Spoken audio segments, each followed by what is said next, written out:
Two teams, two coaches, each with distinctly different styles.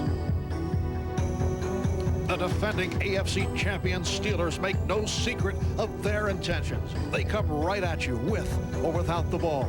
Pittsburgh's in-your-face style mirrors Bill Cowher's coaching intensity. Good job, baby. New England's formula for success involves going to the air early and often. Having one of the NFL's most prolific passing attacks belies Bill Parcells' conservative reputation, but the results have been to his liking. Two teams, two coaches, one common goal, moving one step closer to the Super Bowl.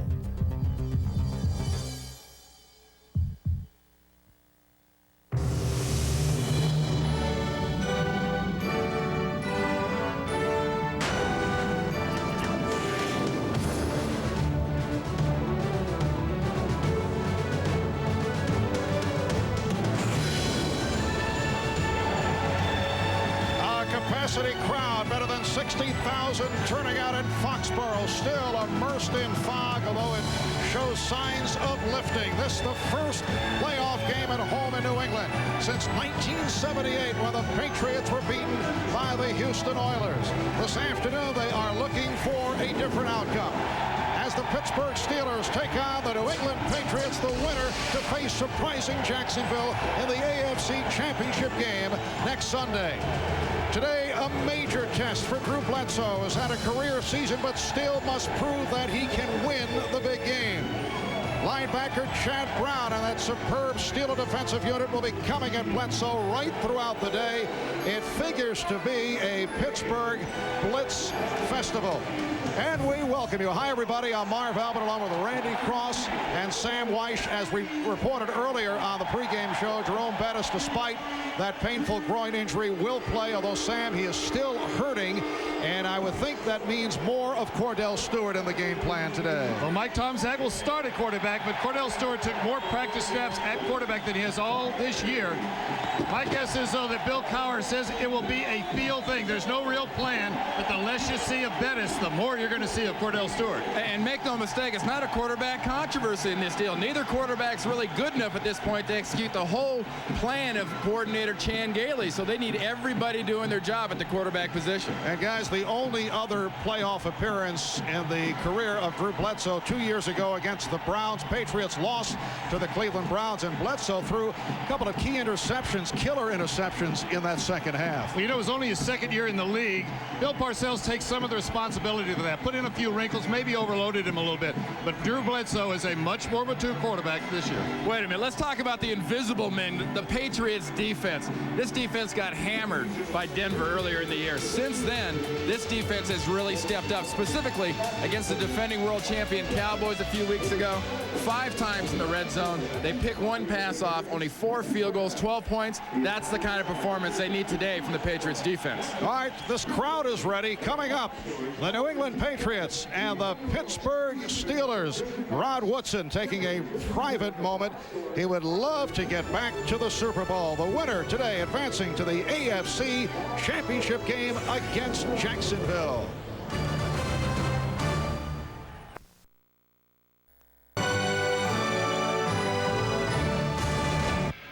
Welcome back to New England. I'm Jim Gray. Well, I spoke to Jerome Bettis after the pregame warm-up. He told me he's only feeling about 70%. He's been getting treatment all morning. His groin is really bothering him. He is in significant pain. He told me that he told Bill Cowher that he wanted to play and is going to go ahead and give it a go. He doesn't know how effective he will be, and he doesn't think he'll be able to finish the game.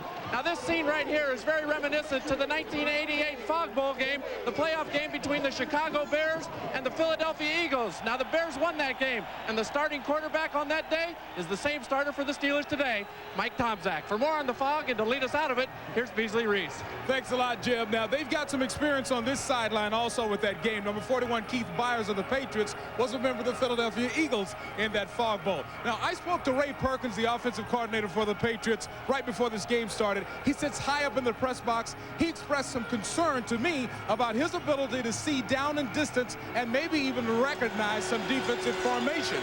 So both of these teams will have to change the way they do business in the second coming of the Fog Bowl. Now, Marv Albert, upstairs to you. All right, thank you very much, Chip Beasley.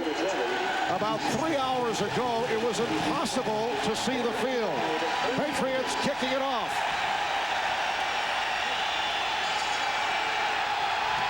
And it's taken by Mills. Ernie Mills going for 14 yards. Terry Ray on the tackle. And here comes Mike Tomczak. 13 of 21, 176 yards last week in the victory over the Indianapolis Colts. The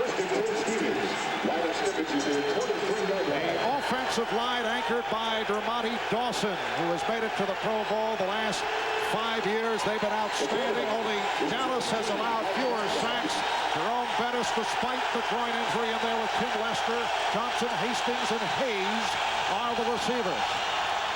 Play action for Bettis, and Tomczak is able to complete for the first down. The tight end, Jonathan Hayes, on the reception. Ted Johnson with the tackle, but a penalty marker is thrown. The referee is Bernie Kukar. And it is against Pittsburgh. Here we go, Chip. 2 men on the offense, moving up to the inside. 5-yard penalty still first down. They had the flanker and the back moving at the same time. That's why I always went with a list, so that you could rehearse in your mind the very first few plays of the game, so you didn't make a mistake like that. Pre-snap mistakes was one of the things that Bill Cowher told us yesterday, just wears him out, and they start the game with one. He was telling us it gets him crazy, and the Pittsburgh Steelers have committed the second fewest number of penalties in the NFL. It's a first down and 15, and here is Bettis. So the Steelers testing Bettis early. Johnson and Collins combined to make the stop. And a look at that New England defensive unit, and they've come on recently. Collins, Wheeler, Sagapulatelli, McGinnis with 9.5 sacks.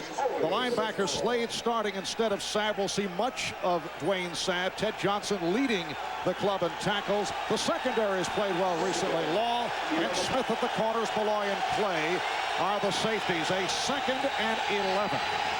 Just underway in foggy Foxborough. Off the draw, Bettis is smothered.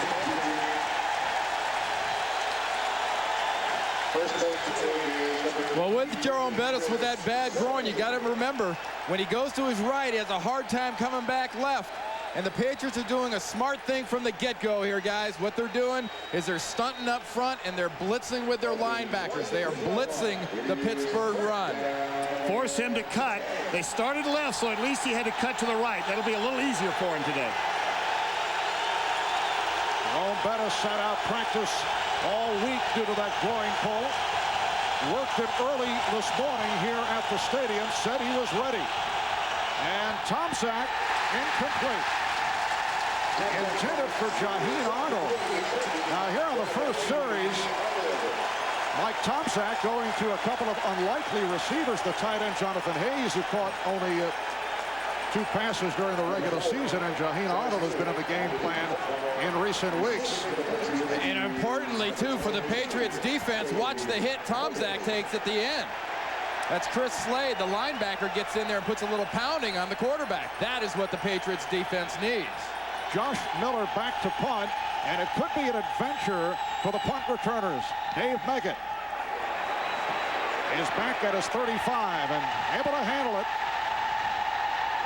Works his way to the 44-yard line. A 42-yard punt and a 5-yard return. Randy Fuller on the stop. So here are the Patriots to the offense for the first time. This only his 3rd lifetime appearance against Pittsburgh. Earlier we made mention of the 60 passes thrown last year in that 41-27 defeat. A look at the offensive line.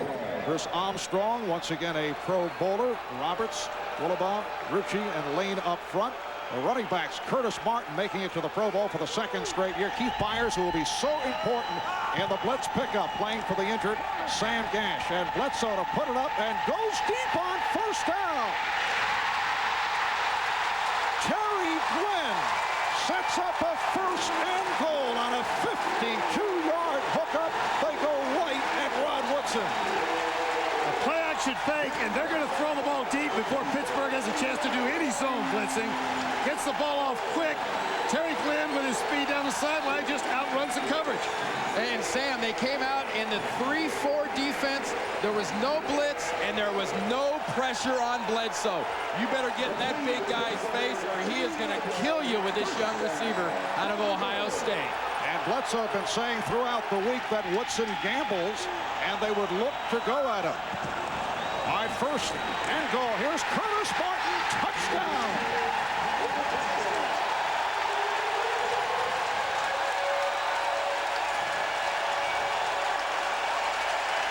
Well, Curtis Martin, who ran for 17 touchdowns during the regular season, a New England franchise record, able to cap off a 2-play drive. Well, from the Steelers' perspective, the wrong offensive line comes out doing their job early. Good pass protection on the first play, Sam, and they just drilled them on that run. Hey, Todd Rucci, Max Lane, and then William Roberts pulling up in the hole. Easy touchdown run that time for Curtis Martin. And this is Adam Vinatieri. 7-0 New England. A 53-yard completion from Bledsoe to Glenn to get it going. That's the longest completion from Bledsoe ever to a wide receiver. The NFL on NBC is brought to you by Brewery Fresh Budweiser, who reminds you fresh beer tastes better. By the new Dodge, it's about change. By Pizza Hut, making it great again and again. And by American Express. Help support the American Express Charge Against Hunger program. 3 minutes and 2 seconds in, and Drew Bledsoe has led the Patriots in 2 plays to a touchdown against the team that allows only 16 points per game. A muff by Arnold, picked up by Mills. And Mills is well covered. The Steelers come in as the AFC's best team defensively. Now look at the vanilla defense up front. Look at the front 7.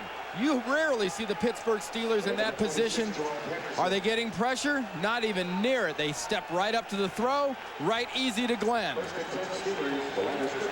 On this touchdown, now watch Roberts right here is going to pull to the right. The tight end blocks down.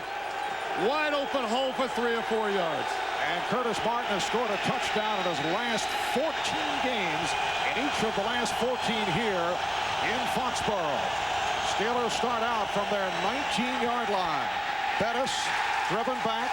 Mark Wheeler, the left defensive tackle, leading that charge. A man who certainly has had experience under foggy conditions, as mentioned earlier, Jim Gray. Let's go to Jim.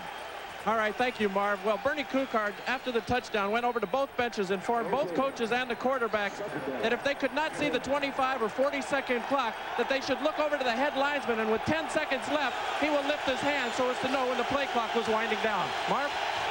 All right, thanks, Jim. 2nd down and 10 for the Steelers. Tomczak with the time and completes to the tight end, Kurt Botkin, who was tackled by Chris Slade. Kurt Botkin, a man who spent some time with both New England and New Orleans and has become more of a factor in recent weeks in the passing game. He's more of the receiver tight end for them. They'll play John Farquhar as well, but he's more of the blocker, and you can see why he's a receiver. Not only does he catch well, but he's got good speed down the field. And Bill Cowher was very honest with us last night. He said, hey, look, we found this guy. We brought him in here really to long snap, not to catch balls. We found out he's pretty fast. And Cordell Stewart has checked in for the first time. He is often used in short yardage situations, although it was told to us last night as Stewart calls for time that he may also be used in ordinary quarterback type scenarios. Timeout taken. We'll be right back.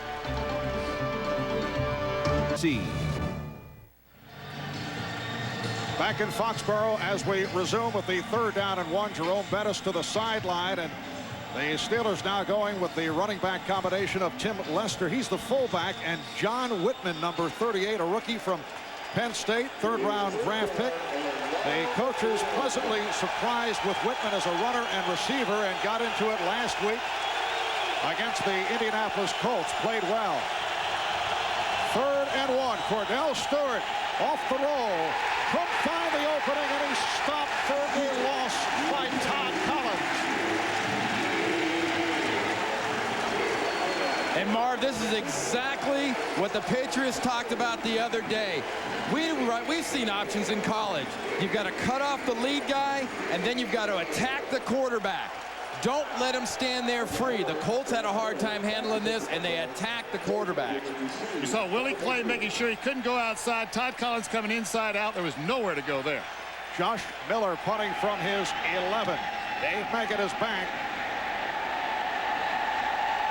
And here's Meggett to the 35, to the 40-yard line. Brett McAvee, the captain of the Steelers special teams, on the tackle. 46-yard punt and 11-yard return. And there is Todd Collins, who made that last tackle on Cordell Stewart. He's been starting for Monty Brown, out for the season with an Achilles tendon injury. Well, perfect. Just like Sam said, you see Collins, you see Clay. I mean, that is how you defense the option. And if you notice, Todd Collins was just skating along the line of scrimmage with his shoulder squared. No way to cut back either. And it's something Stewart's not used to seeing. 5 minutes gone by in the first. Play action. Bledsoe able to rifle it and complete. Terry Glenn with his second reception. This one for 12. A tackle by Rod Woodson. Look at the Steeler defensive unit up front. Bill Johnson for the injured Brinston Buckner, Joel Steed, Kevin Henry. The linebackers have played well. Gilden, Pro Bowler Kirkland, Olszewski, Chad Brown making it to the Pro Bowl for the first time. And in the secondary, Woodson and Williams. At the corners, and Lake and Perry are the safeties. And a first down for New England. Bledsoe. This time short range. Curtis Martin to the sideline and bumped out inside the 40. Picked up 7. Jason Gilden on the coverage.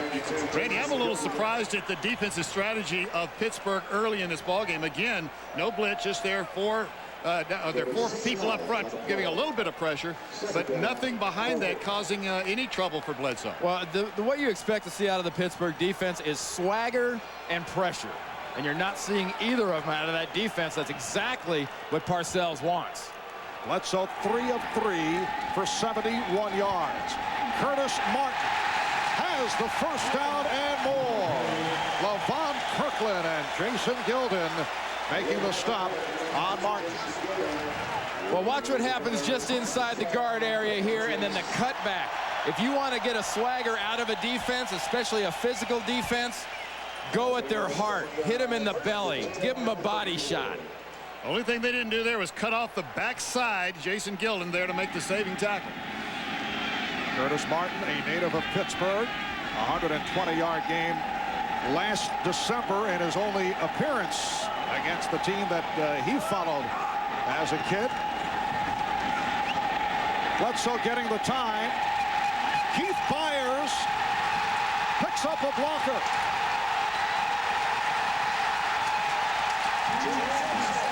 Keith Byers able to run it in 34 yards, and the Patriots off to a 13-0 lead. And this is the screen play. After talking to a lot of the players, we had an idea that they favored this one coming into this ball game. Good setup, looks down the field to hold everybody off.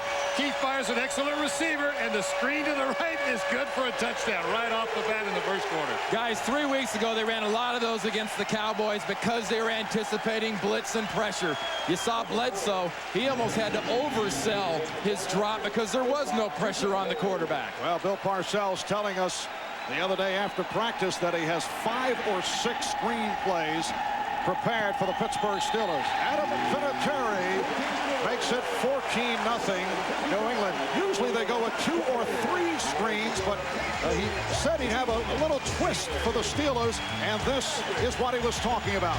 Byers for 34 yards on the touchdown. The New England Patriots have had 6 plays offensively, and they already have 14 points. We still have 7:55 remaining in this first quarter as Adam Vinatieri gets set to kick it off to Ernie Mills and Jaheen Arnold. This is Mills out across the 25-yard line again. Excellent coverage by the Patriots, led by backup running back Mario Greer. There you see those 2 possessions. The long pass, the 53-yarder to Glenn, set up the first. And here's a look at the second. Second touchdown was a screen play. The linebackers dropped straight back into coverage. The offensive linemen now are going to break out here in just a minute. The quarterback has to sell one thing. He's got to make sure that he looks straight down the field and then lays the ball off. The linebackers are so deep that the line has a chance to get the angle. And some great blocks downfield on that safety and the corner. Pittsburgh starting out from the 26-yard line, putting the pressure on the pass intended for Charles Johnson. Chris Slade coming strong on Mike Tomczak. Keith Byers congratulated by head coach Bill Parcells, executing that screen for the touchdown. And Marv, on that last play, you mentioned it. Tomczak got a facial massage from Slade. The second time they're getting the shots on Tomczak. Remember, this is not a great passing Pittsburgh team. 2nd and 10. Back to the ground. Jerome Bettis found an opening, could not accelerate. Willie McGinnis was right there to cut him off. Chris Slade came almost untouched, much like the Pittsburgh Steelers were doing last week. But right here, you see him coming in there. He's all the way around the corner. Kurt Botkin didn't lay a hand on him. And this Steeler team really needs Jerome Bettis. He's one play away from being out with that bad groin. In fact, I don't know if he's going to get hurt worse by running or getting somebody grabbing the leg and making a wish. Randy, in fact, Bettis is on the sideline now, replaced by Fred McAbee. Tomczak in trouble and running for the first down, able to slide his way out near the 45-yard line. That's an advance of 12, met by Chris Slade. Chris Slade came to play today, guys. I mean, here's a guy that's been alternating back and forth with Saab there at outside linebacker. He gets the start and comes all the way from the left side of the screen, gets driven around, and then chases it down from behind. Justice Strelzik tried to cut him that time. That's fine, except you better throw the ball on time if you're going to have your tackles cutting the defensive pass rush. Johnson left, Hastings right, Bettis, and he's stopped behind the line by Todd Collins. Patriots doing a terrific job here in the early going against Jerome Bettis. And guess where it comes from, Marv? Chris Slade absolutely blows up the attempted lead block on that play. I mean, this is a nice play. You talk about how do you do it with your shoulder position. Outside shoulder blows right through Lester. I mean, that is football. You've got to force Bettis to have to make quick cuts in the backfield if you want to wear that injury out, take him out of the ballgame. 2nd and 9. Just under 6 minutes remaining, first quarter. And a flag is thrown as Tomczak throws it away. That's thrown where they throw holding penalties. The referee threw it from the offensive right side. Yeah, right. Always picking on the poor linemen, even coaches, huh? Holding, number 68 on the offense. Penalty is declined. 3rd down. That's the right guard, Brendan Stye, 3rd-round draft pick last year out of Nebraska. You like those double circles? That's I good. kind of like this toy. See, we've got 2 telestrators up here, and if I move faster, I get the first circle. 2 telestrators and 1 tackle. Brendan Stye, that's a good tackle. And I must point out, at this stretch in the broadcast, Randy's showing more quickness, Sam. Okay. It'll be a 3rd down and 9. They wanted to reset the play clock. Patriots with a 14-0 lead on the Steelers. Oh, Tomczak got popped. He was walloped. The pass intended for Charles Johnson.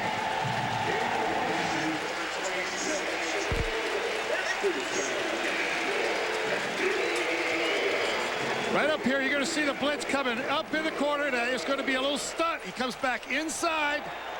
Nobody gets to him. They're 1 man short, blocking to the left side. Yeah, McAfee had to make a decision. He saw 2 bodies, and he got the first one that came to him. Jerome Henderson, who's played very well as of late, able to get to Mike Tomczak, and another punt by Miller. Back comes Meggett. A short return, 47-yard punt by Josh Miller. We have 5:22 remaining. in this first quarter. As you take a look at Mike Tomczak getting walloped from behind by Jerome Henderson. We'll be right back. Back in Foxborough, the last time that Drew Bledsoe and this particular group of Patriots were in a playoff was back in Cleveland '94. Bledsoe with only 21 of 50, intercepted 3 times. This one picked off by Pepper Johnson. Fourth quarter, Patriots pulled within 7 and recovered this onside kick, but came up short. The drive stalled with Bledsoe's 4th consecutive incomplete pass. Bill Parcells' first trip to the playoffs with the Patriots. The opposing coach for the Cleveland Browns, Bill Belichick, who is now an assistant coach on the staff of Bill Parcells. Bledsoe with the impressive numbers here at the start. The shoestring catch by Myers, tackled by the free safety Darren Perry. The last time the Patriots hosted the Steelers was back in 1979, the last time Pittsburgh was here in Foxborough, and at the time Drew Bledsoe was 7 years old. Sam was only 12. I was 12, going on 13, much like I am today. Well, a 7-year-old could stand back and throw the ball against this defense if they're not going to get in his face, and Bledsoe stepping into every throw. It is a 2nd down and 2. Here's Curtis Martin, short of the first down. Joel Steed, the nose tackle, of the strong safety Carnell Lake, combined to make the stop. You know, that was a good play by the Pittsburgh defense, but we're kind of seeing a reversal of the roles. The Pittsburgh defense is what we've been talking about, what everybody's been talking about, and they're certainly very good, but the Patriot defense is outplaying them today. Yeah, it's like I said at the opening of the game. Don't forget the invisible men. Dick LeBeau there, the coordinator for the Steelers, and his crew have gotten a huge amount of credit, but you know, nobody talks about Al Groh's guys, and they're doing a heck of a job so far. 3rd and 1. Flags come flying. Martin has the first down and some additional yardage. Carnell Lake, the strong safety, on the stop. And let's check out the flag. Does it seem a bit louder here than normal? I know they have pumped up the sound system, but right from the start. Offside on the defense, number 92. The penalty is declined. First down. Well, that is Jason Gilden, the outside linebacker. Now, wait a second. Perhaps fog in the area has something to do with the sound system. I know it's an acoustical, yes. You know, it's a fog lid, Marv. And what you don't want to do, remember, Sam, you talked about it, pre-snap mistakes. Another pre-snap mistake. Well, Bill Cowher can't stand him, and he's already getting a taste of it. First down at the 44-yard line. Short set by Bledsoe, and again completes. Ben Coates, who had 62 receptions during the regular season, is able to make that catch, met by Levon Kirkland, along with Rod Woodson and Carnell Lake. The question is, can Kirkland, a linebacker, cover a tight end like Coates, as he did last week against Ken Dilger of the Colts? Marv, not if Bledsoe gets that kind of protection. I mean, this defense came in here looking like an attack dog, Sam, and right now they look like poodles. They are not attacking. They're very passive so far in this ball game. Just under 3 left. First quarter, Patriots 14, and the Steelers nothing. Again, penalty markers. Curtis Martin stopped at the line. I think Carnell Lake was trying to fake the blitz and just stepped into the neutral zone. Offside, number 37 on the defense. That's a 5-yard penalty, resulting in the first down. And that's one of the things Bill Cowher knows. When you're trying to get that attack mentality going, you're going to get a defensive back trying to time the blitz. Last week, Carnell Lake was not called when he was offsides against the Colts. That time he jumps a little too early. Good point. Buster! Wow, high praise from Sam. That's as high as I go. I haven't heard that all season for anyone. And Coates with a short pickup met by Gilden. That penalty a moment ago against Pittsburgh, the second accepted. There were 2 declines, so already 4 have been assessed, and Pittsburgh, as I mentioned earlier, second in the NFL in fewest penalties, 84. Only Indianapolis committed fewer penalties, so you know he is very upset about that. And an obscure stat, though, Marv, the Patriots, their opponents have had more penalties called on them than any other team in the league. I mean, it's not something everybody keeps track of, but it's true. 2nd down and 8 at the 41-yard line, and Curtis Martin gets to the 38, met by Darren Perry, and the Patriots mixing up the plays so effectively here at the start. Well, they finally brought somebody. Jerry Osowski comes right in the middle. You right, see him right here, blitz. And they're going to give a little bit of pressure, adding, and also coming from the top of the screen as well, Jason Gilden. But still some good yardage. The offensive line is just outplaying the defensive. What they're doing up front is they're finishing their blocks. That play was William Roberts and Byers at the fullback position, finished off the defenders. 3rd down and 5 at the 38. And Bledsoe's pass incomplete. That is his first incompletion. 7 of 8. 124 yards for Bledsoe here at the start. But once again, that was a coverage type situation, but he was not getting the pressure. Drew Bledsoe was throwing those fall away jumpers against the blitz earlier this year. Right now he's just standing up there tall and stepping at it. And here's Tom Tupa, who has had an outstanding season. Jaheen Arnold is back and lets it carry, and it ended up in the end zone, and that upset Ray Lucas, who was trying to down it. 38-yard punt by Tupa. Well, tonight here on NBC, In the Line of Duty, Blaze of Glory, an NBC World premiere movie. They look like the perfect couple, but they are wanted by the FBI. It's Lori Loughlin from Full House, as you've never seen her before. In the Line of Duty, Blaze of Glory. That's tonight here on NBC. Marv Albert with Sam Weish and Randy Cross. Divisional playoff between the Steelers and the Patriots. The winner to face the Jacksonville Jaguars, who pulled off the shocker yesterday in Denver. This is Jerome Bettis. So they keep trying with Bettis. Has not been able to get much going. He has 6 carries, 16 yards. Picked up 4 on that play. It'll be a 2nd down and 6 at the 24-yard line. You know, it's 14-0. It's too early to be in a panic situation. But if the feel or the gut feeling by Bill Cowher is how he makes that quarterback change, he's got to be sensing something maybe on the horizon here.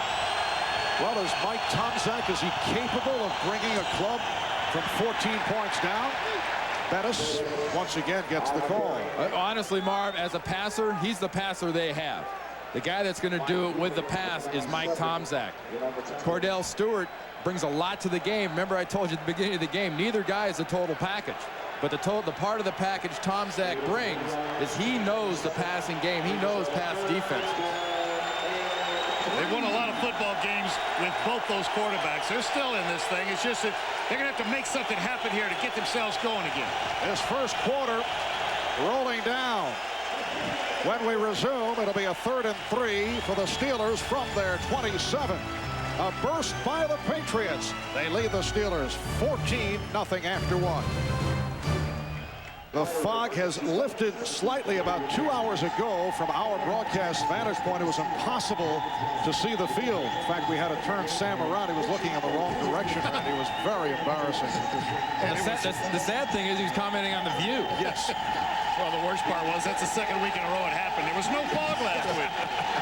New England 14-0 over Pittsburgh. 3rd down and 3 from the 27 as the second quarter gets underway. And here is Fred McAfee getting to the outside and has a first down. The Pittsburgh Steelers' best rally this season. The biggest deficit they were able to come back from was an 11-point margin against the Miami Dolphins. They were down 14-3 and were able to successfully come back. They're down here by 14. Well, this is a team built with power in mind, not built with speed and comeback in mind. And a first down at the 31-yard line. Here's Bettis, and again he is stopped. Short pickup by Bettis.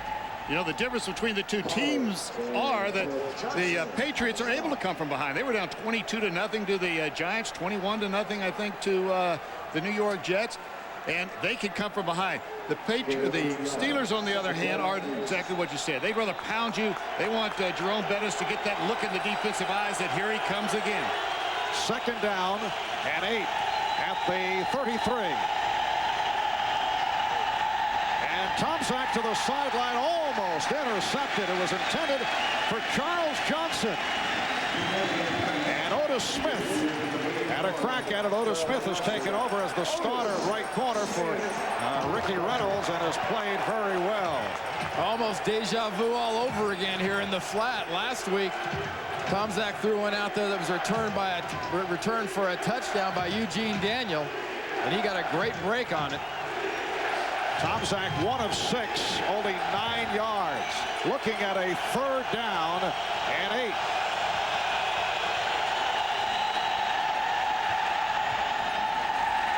Diving catch made on a floater. Andre Hastings, but well short of the first down. Scooter Magruder on the tackle, and again the punting unit will check in. This is a Pittsburgh team that opened the season losing at Jacksonville, and they lost Greg Lloyd for the season in that game. Things looked very bleak, but they turned it by winning 5 straight, 7 of the next 8. They went to 9-3, but then dropped 3 of their final 4 games to finish at 10-6, a game behind New England in the conference race. And it's a fake. McAfee on the fake punt and has the first down. And Sam, you know why you do that? You know why you can do that at 14-zip in your own territory? Because of the playoff experience and the confidence Bill Cowher has in his football players. No question about it. Everybody just blocks down. It's a direct snap to the up back. And everybody on the defensive side of the ball, the return side of the ball, is looking past him. They actually don't even see the exchange. Well, they had this ready last week for the Colts. Didn't get the right look. Got it today, and it's more guts than it is look, though. And McAfee picked up 10 yards. First down at the 47. Bettis able to shake tacklers for the first time and has a first down. That's his longest run. Picked up 13 on that play. You know, that time Bettis started the right and had to cut back to the left. That's the toughest move he's got to make, cutting to his left. It's his right growing area, so he's got to pull that right leg over the left like that. Not a full, you can see he drags it a little bit, but he's getting the job done. Yeah, I'm not going to step in front of him. No, he's playing with a lot of pain, man. Well, I tell you, I wouldn't want any part of that guy. And a first down at the 42. Tomczak is taken down. First sack of the day for the Patriots. Combination of Mike Jones and Chad Eaton getting to the quarterback. And they're doing it the Pittsburgh way. They're blitzing and they're stunning up front. Bill Cowher is watching a little bit of his own medicine being put on his own offense. What you get, I think Chris Slade, too, has made a big difference in this one. He's in for Dwayne Saab for this ball game. He's going to play most of it. This is one of the wrinkles that Bill Parcells said he was going to do during the game. And this is an offensive line that has allowed very few sacks. Only Dallas has given up less. Tomczak taken down again. Successive sacks. Jones involved, number 96.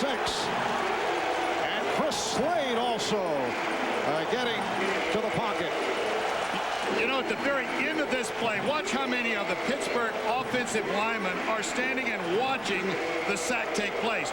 And the linemen are setting up in their pass protection. Now watch right at the end. You see all these guys down here in the bottom of the screen that were just turning. Their arms are down by the side. When I see a lineman with his arms by his side, the play is over for him. Right now, the Steelers are being out-Steelered. Third down and 25, back at the 43. Out of the shotgun. It is completed. Jaheen Arnold.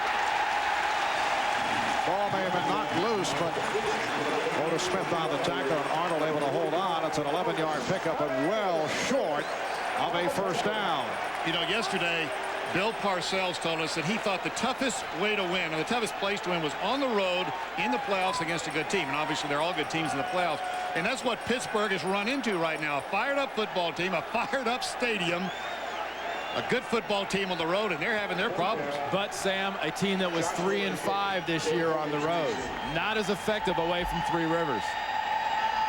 Fourth punt of the day. Josh Miller taking that high snap. Dave Meggett from his 10, 15, out across the 20-yard line. 36-yard punt, 11-yard return. 10 minutes to go in this first half. 14-0 New England. NFL on NBC is brought to you by the United States Marine Corps. The change is forever. By IBM, solutions for a small planet. By Acura, who invites you to test drive the new flagship of Acura, the RL. And by UPS, the official package delivery company of the NFL. Well, this is only the second playoff game the Patriots have ever hosted. The only other playoff game played in New England back in 1978. Patriots losing to Houston. The Oilers advancing to the AFC Championship game. Curtis Martin able to break a tackle. Curtis Martin inside the 30, inside the 15. Touchdown.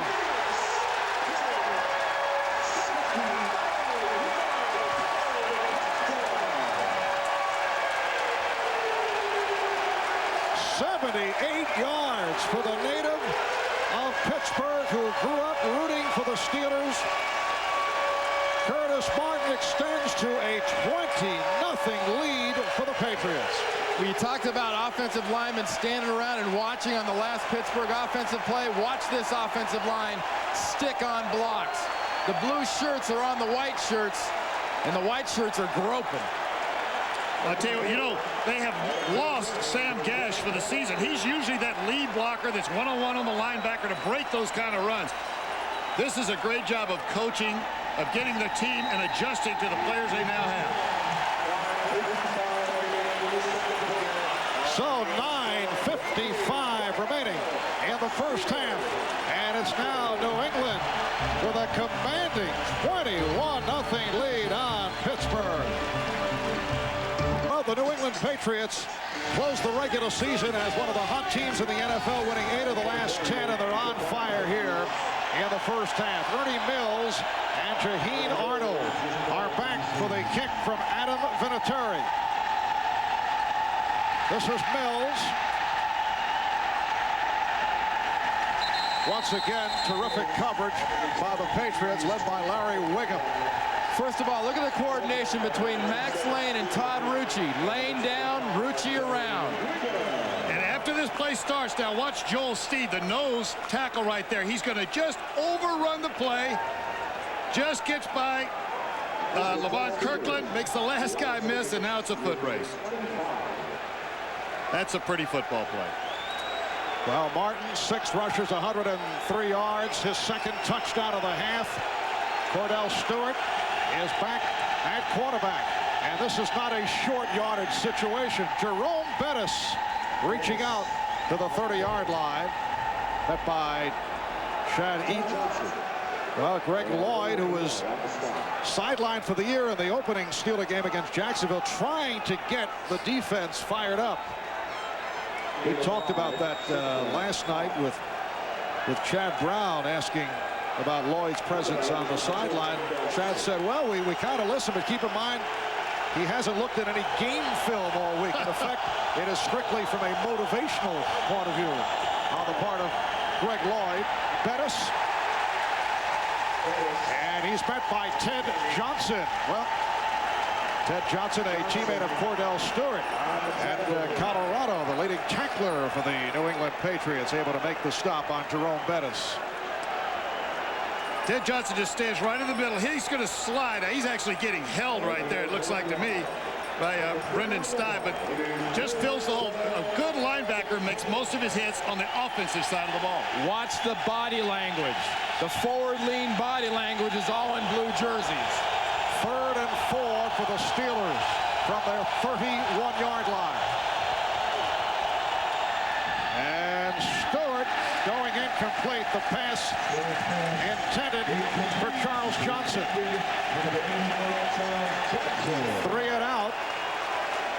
And again, the busiest man on the Steeler roster, Josh Miller, will check in. This is 5th punt. They did have one fake, which was a successful maneuver. McAbee able to run it for the first down. You know, other than the fake, everything's been tentative today, offensively and defensively for Pittsburgh. Megan is back for the punt.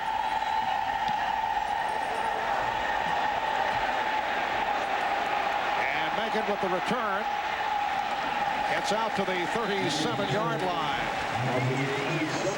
Corey Holiday involved in the stop. 43-yard punt, 7-yard return, 8:13 left in the first half. Stevenson, the offensive line coach, talking to his all-pro Dawson. I mean, Marv, the biggest influence of fog is all inside the heads of the Steelers right now. Ronnie Dawson hearing it on the sideline as we resume with another completion to Terry Glenn. Terry Glenn with his third catch of the day. One went for 53 yards to set up that first New England touchdown. Exactly. I mean, I stood on the sideline last week and was amazed at how physically beaten the Colts were. I mean, they were beaten up by this team. The swagger is in blue. They are hammering Bill Cowher's team right now. How about this stat, too? On first down, they're averaging 23 yards on first down alone, New England. Second down and 6 from the 42 in New England territory. And Martin getting the call this time. He is stopped at the line. Stopped by Jerry Olszewski. Oliver Gibson. Well, look at this, the efficiency of the Patriots. 2 plays and a touchdown. 4 plays and a touchdown. Then they had the ball for 8 plays, forced to punt. And then 1 play, that the Curtis Martin 78-yard run for the score. Sam, how much of that is just good early game planning by the New England coaching staff? Well, it's all good game planning when it works. That's the answer to that one. That extra week never hurts.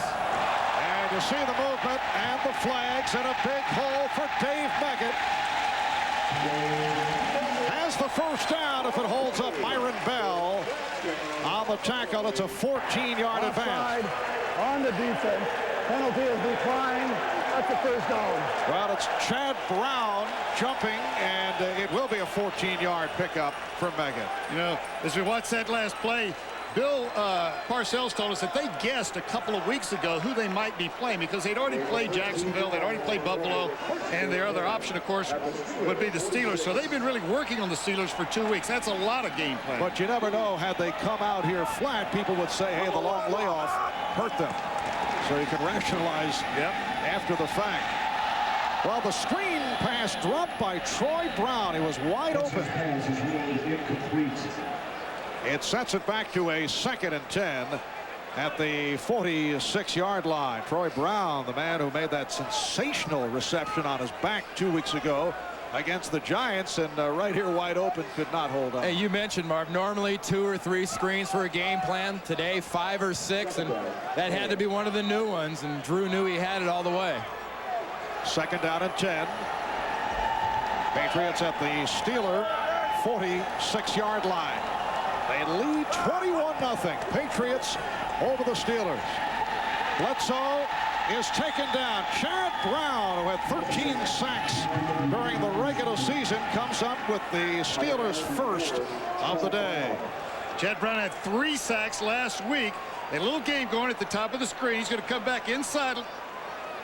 Beats Bruce Armstrong to the inside, just keeps right on coming. Actually, they're trying to zone it off right there, and he finds a crease in the offensive line. And that little pause you saw on the ground, I don't think that was contemplation. This guy was out all week long with the flu.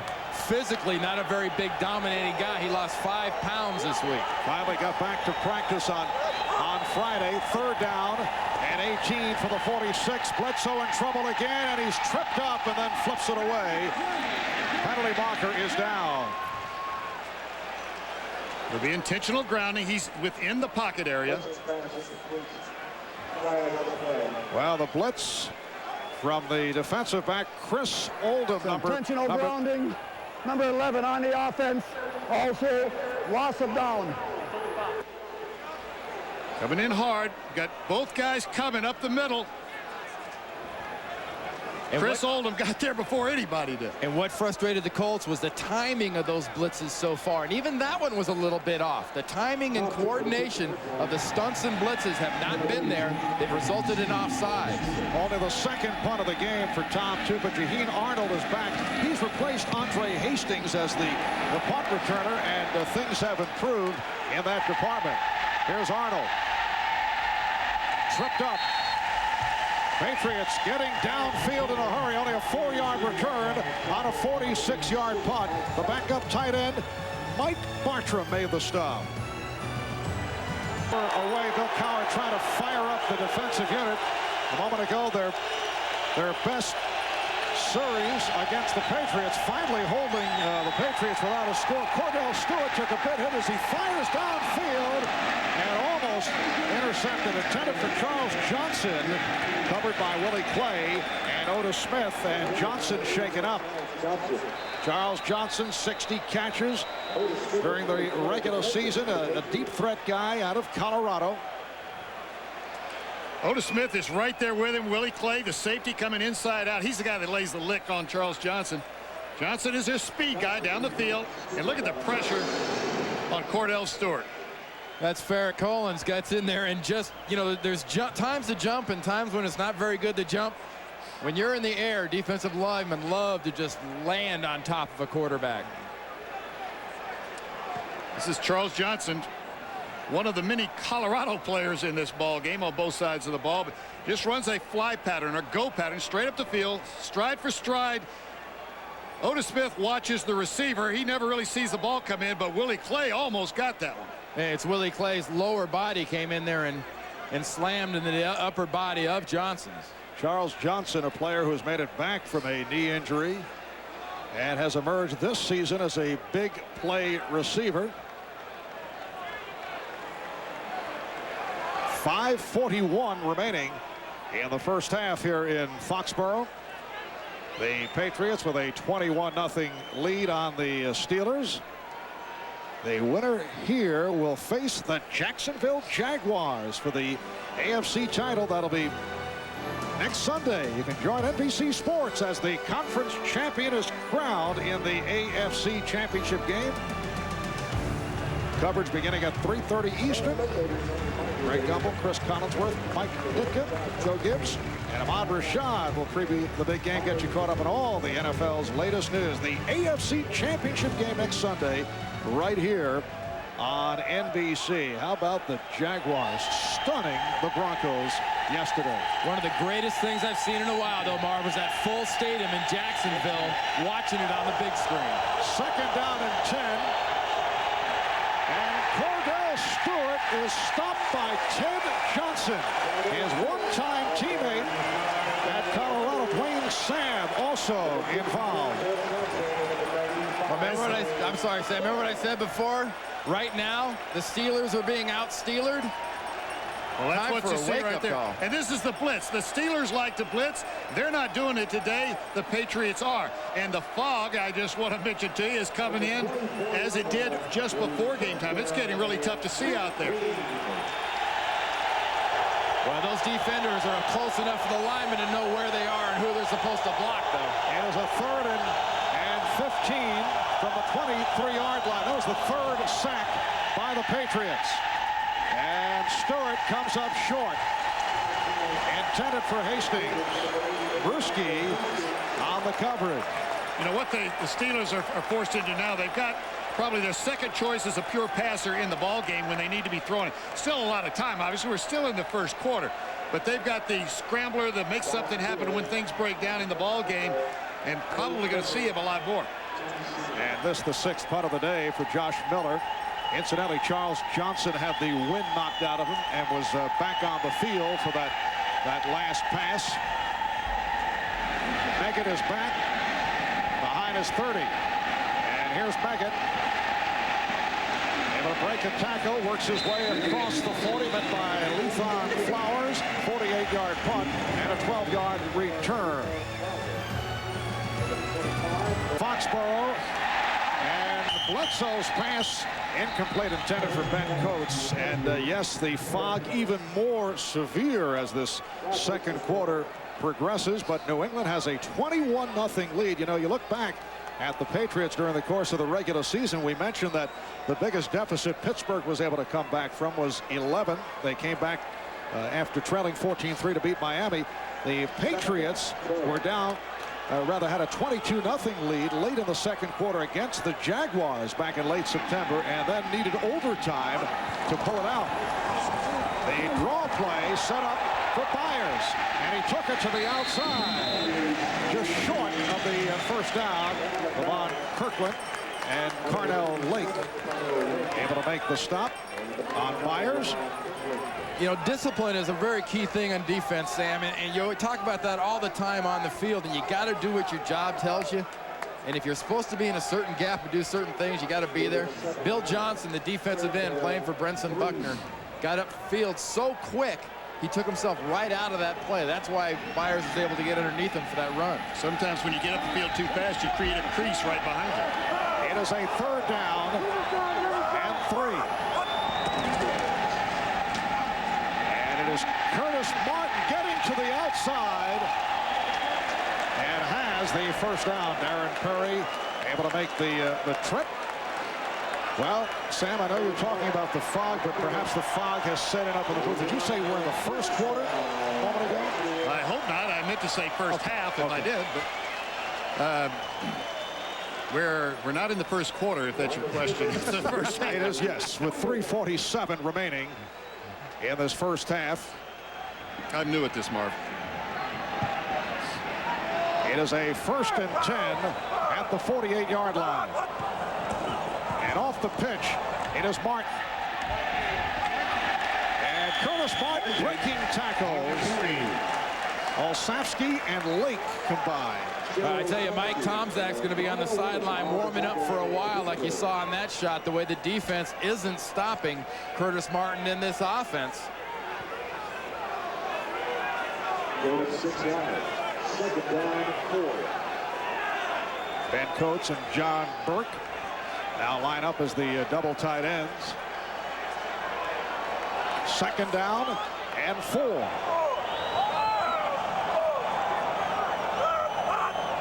Terry Glenn in motion.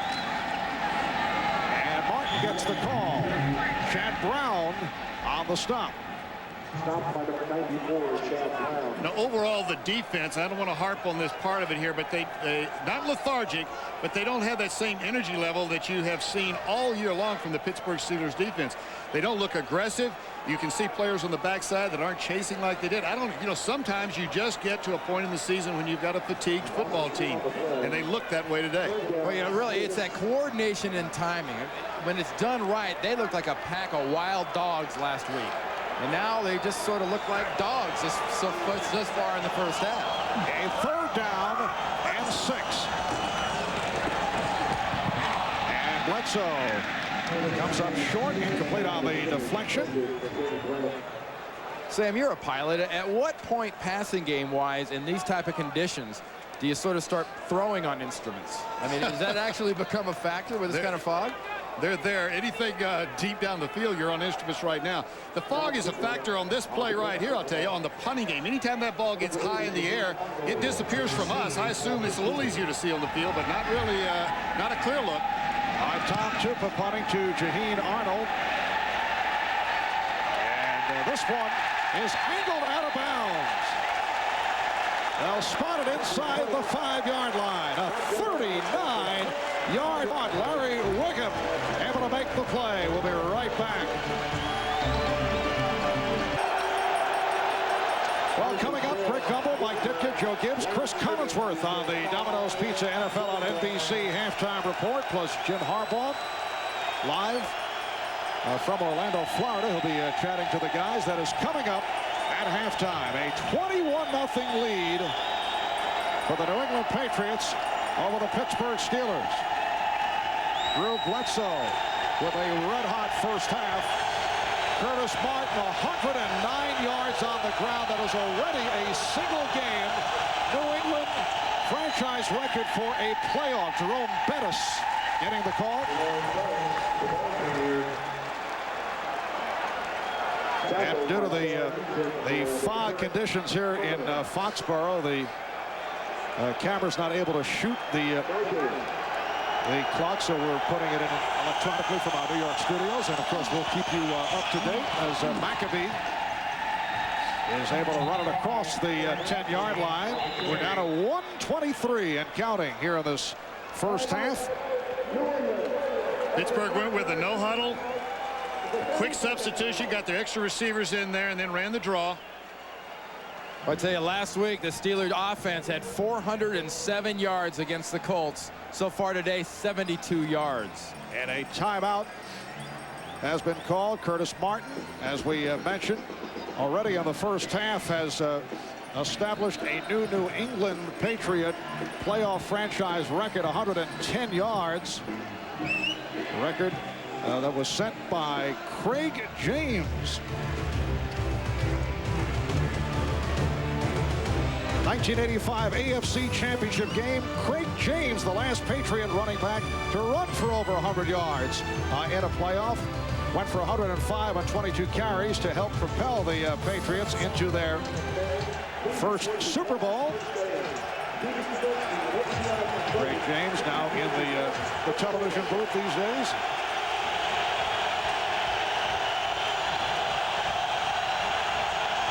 It's a 3rd down and 4. And Cordell Stewart's pass comes up short. Intended for Jaheim Arnold. Covered by Otis Smith. So down to 1:20 to go in this first half. And now Pittsburgh's going to have to punt to the Pats. Good field position, and they'll have 3 timeouts remaining in this first half. Now as Stewart steps into it, watch the pass be deflected. See, it just gets tipped there by Willie McGinnis as he's trying to put the ball over the top of him. And this is the 7th punt of the game for Josh Miller. Patriots do have 2 timeouts remaining. And Meggett able to hold on to the football. It's getting tougher and tougher to handle the punts with the heavy fog. 43-yard punt. I really want to listen to halftime and hear what Jim Harbaugh has to say, because the beating he took from this Steeler team last week, he's got to be sitting, you know, down in Florida just saying, hey, now wait a minute, where were these guys last week when I needed them? I mean, with his new teeth, I should add. Well, Pittsburgh with a 42-14 victory last week to advance to the divisional playoff.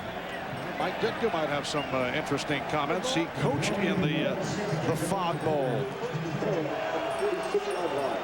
It's not quite to that extent as we reflect back on that divisional playoff game in Chicago, December of '88. Here's Bledsoe. And it is incomplete. Intended for Terry Glenn, covered by Levon Kirkland. That Fog Bowl game won by Mike Ditka's Bears 20-12 over Philadelphia. Mike Tomczak, as we mentioned earlier, played in that game. Number 88 on the offense, and moving flag forward prior to the snap. That penalty has declined. 2nd down.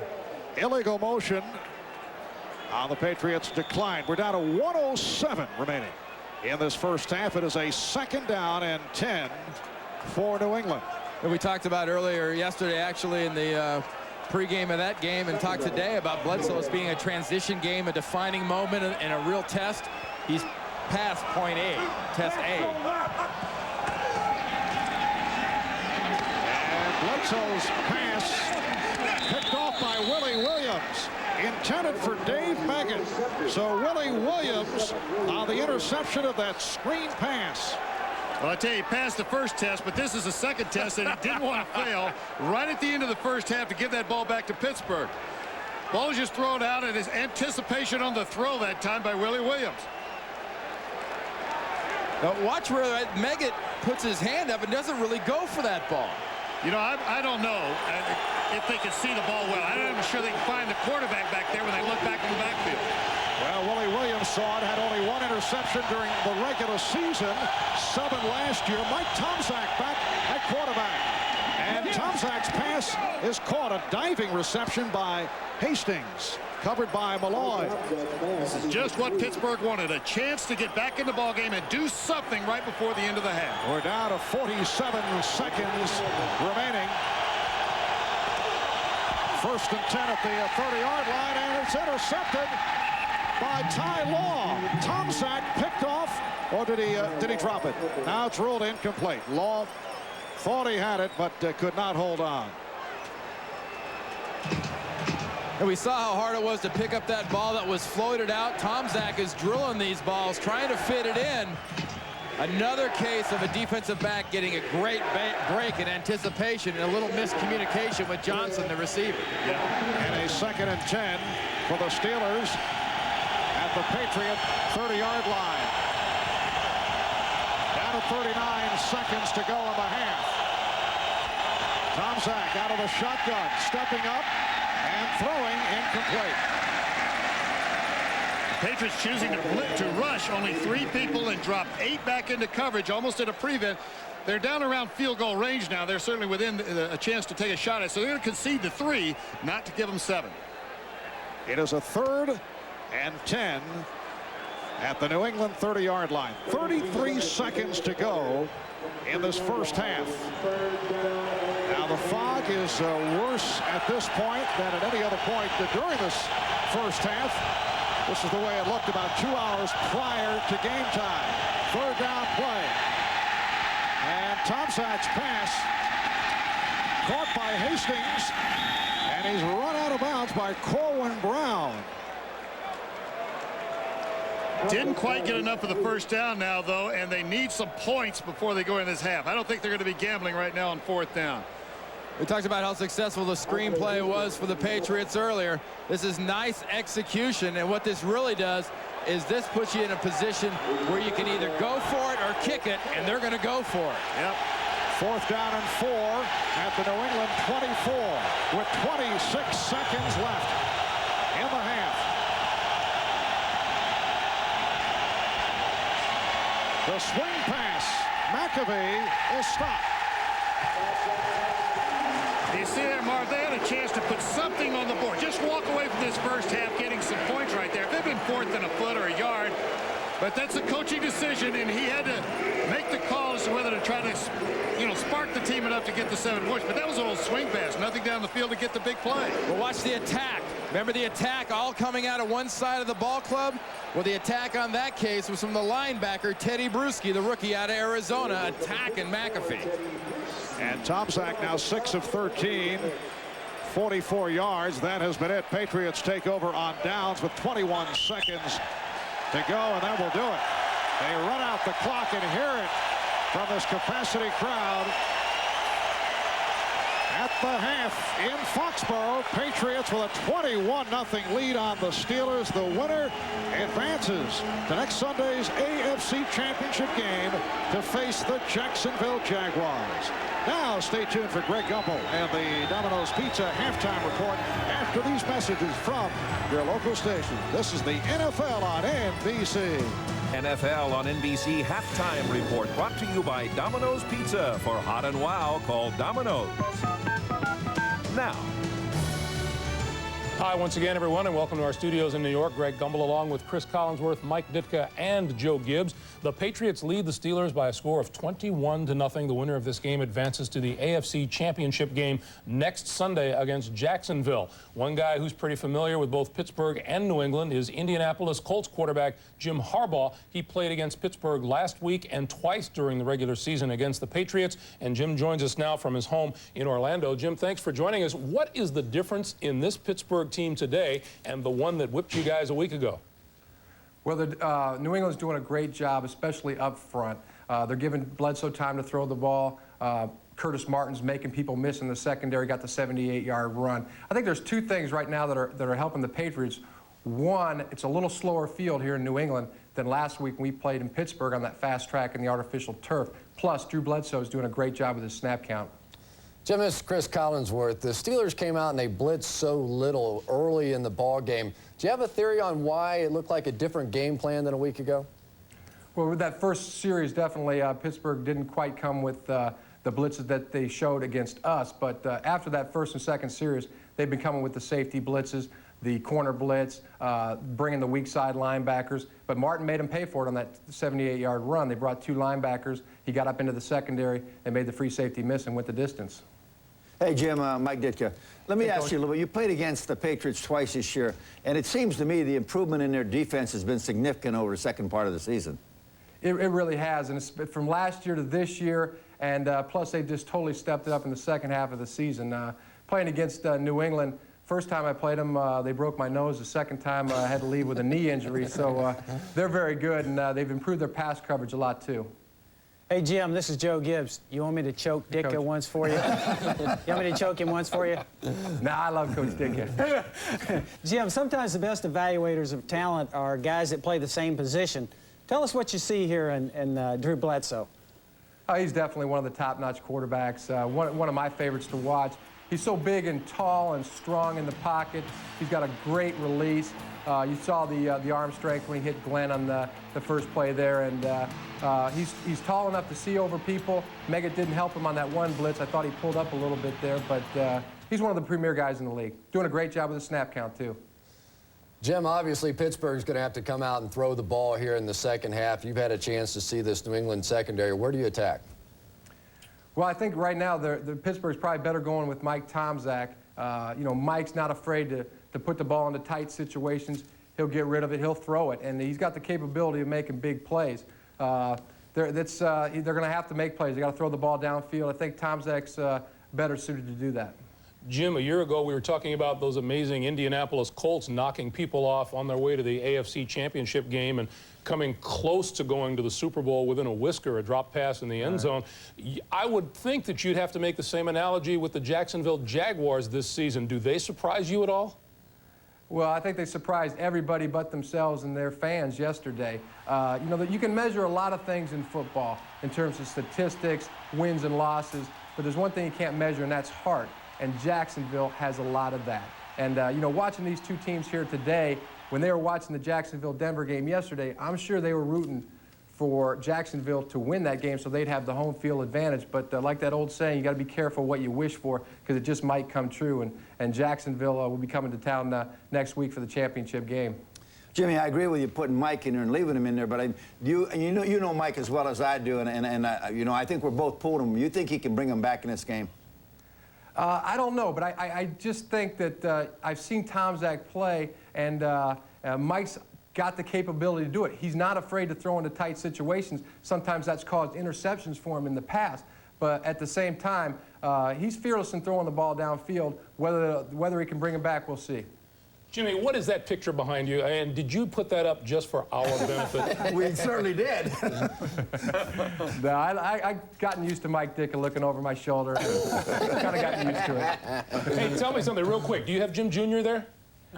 He's downstairs right now. He looks like a first-round draft choice. How's he doing? He's doing great.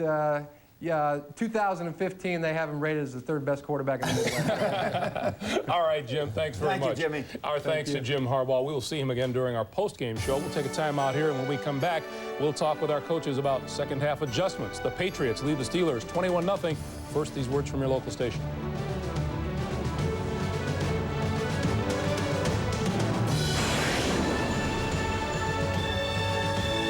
The NFL on NBC Halftime Report, brought to you by Domino's Pizza. For hot and wow, call Domino's. Now. Welcome back, everyone. Prior to the game today in Foxborough, the national finals of the punt, pass, and kick competition were held for kids age 8 to 15, and we'll get to that in just a few moments. But first, let's talk about the first half of the game today. And Joe, 21-0 score. You have to wonder, is it the Pittsburgh defense that's the problem, or is it just an outstanding New England offense? I think it's some of both. I think New England's been very well prepared, but let me say this. This is not your normal Pittsburgh performance on defense. Now, the defense is the heart and soul of this team, and what happens to you, all of a sudden the defense is out there, they've given up 133 yards rushing, they've been off sides 3 times, they can't get any pressure on Bledsoe, and they've given up big plays all over the field. I'm telling you, I think when you look at your team and say that's the heart and soul, and all of a sudden they're having a tough time playing a poor first half, the rest of the team they lose their confidence. Yeah. Chris? Well, really, I think the story of this game has been the ability of New England's defense to blitz.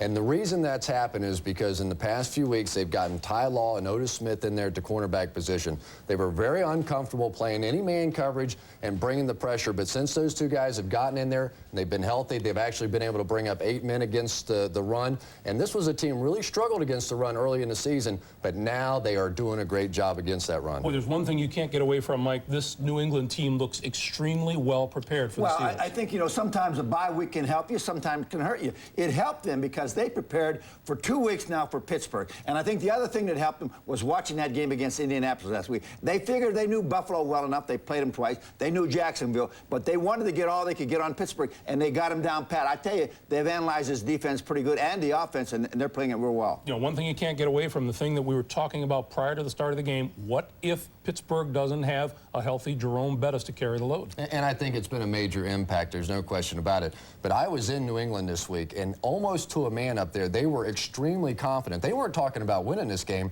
They were talking about winning it big. They knew something about this Steelers defense. Okay, ask me what I was talking about prior to the game. What were you talking about prior to the game? Let me tell you, prior to the game today in Foxborough, the national finals of that punt, pass, and kick competition for kids age 8 to 15 a few moments ago, the winners held an exhibition down on the field, and this is the first year girls and boys competed in separate divisions. The participants split into 4 age brackets.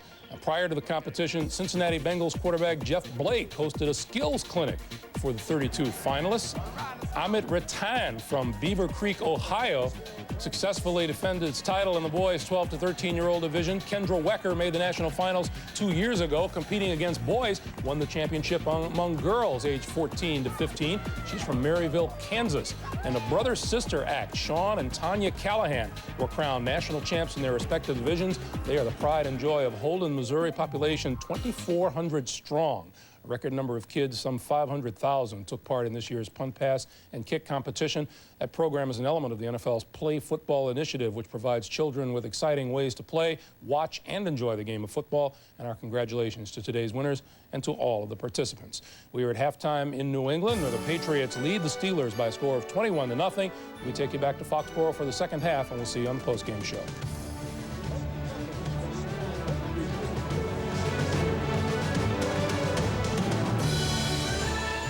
And we welcome you back to a fog hit of Foxborough. The Patriots over the Steelers 21-0. If you can see us through the fog, I'm Marv Albert, Randy Cross, Sam Weish. What a surprise, though, the way the Patriots got off at the start. It really is, and I think Joe Gibbs was absolutely right at halftime. It's kind of like a boxer. You're known for that left jab. Suddenly your left hand's broken. This is a team known for its defense, and right now its defense is broken for Pittsburgh. Well, you know, big games are not about emotion. They're about execution. But you've got to have some emotion in order to execute well. And the Pittsburgh Steelers, really, they're emotionless, and they're not executing. Let's check out the halftime statistics. Look at the Coors Light halftime stats. And as you might expect, it is all New England. 10 first downs. So look at the rushing, 129 to 67. Passing yards, 119 to 24. And total yards in command. Meggett and Brown are back deep as Norm Johnson of the Steelers will kick it off. Curtis Martin, a 2-yard touchdown run. Bledsoe to Byers on a 34-yard touchdown pass. And Martin went 78 yards for the other score. This is Troy Brown with the return.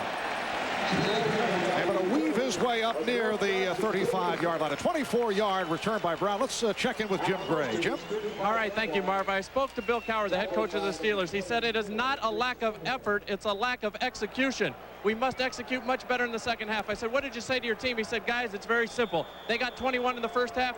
We need 21 or more, or we're going home. Marv? All right, Jim.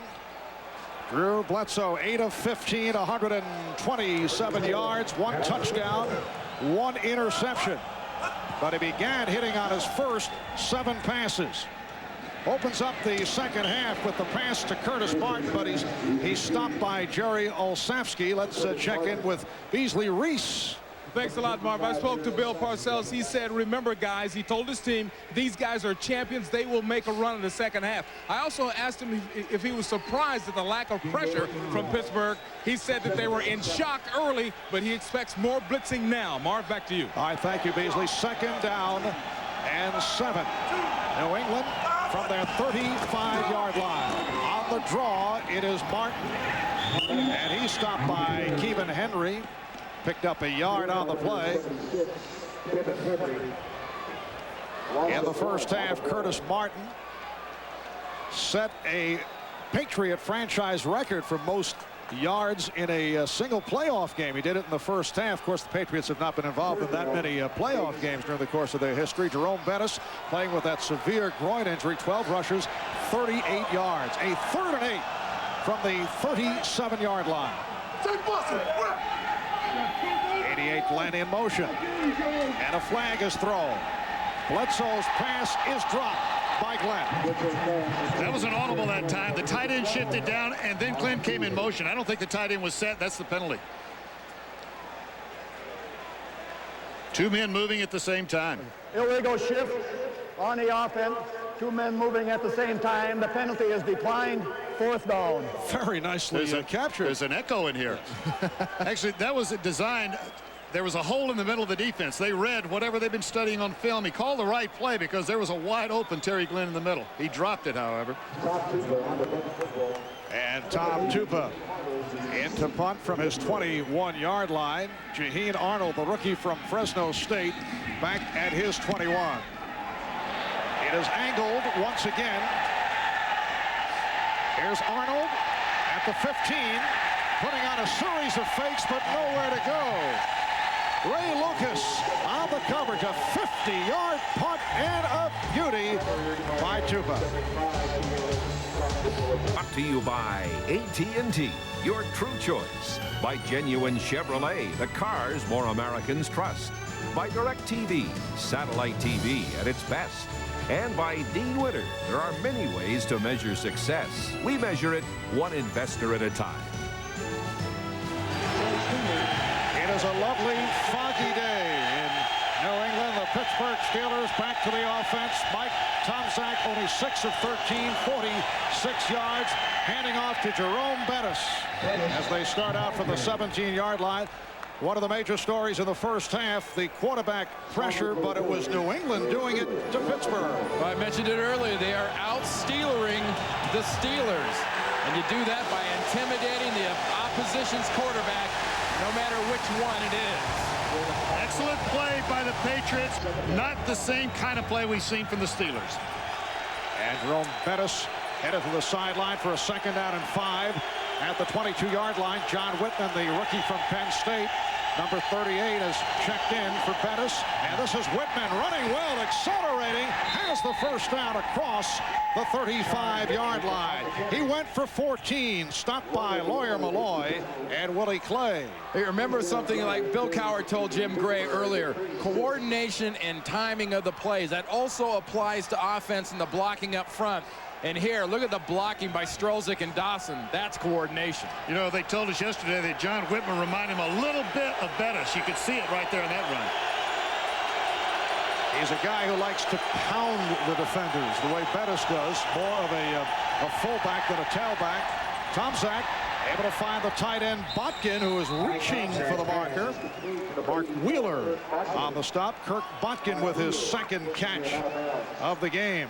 You can see the energy level actually coming up now with the Steelers. They're starting to do some things, mixing their plays up and making things happen every play. Look at the reach right there, just making something else. More effort showing up.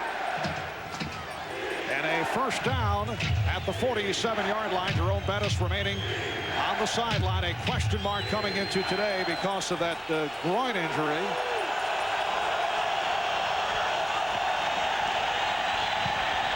Tomczak getting the protection, sets up the screen for Whitman. Well covered, though, by the Patriots. Stopped at the 45 by Wheeler. All right, for more on Jerome Bettis, who is over at the bench area, let's go to Jim.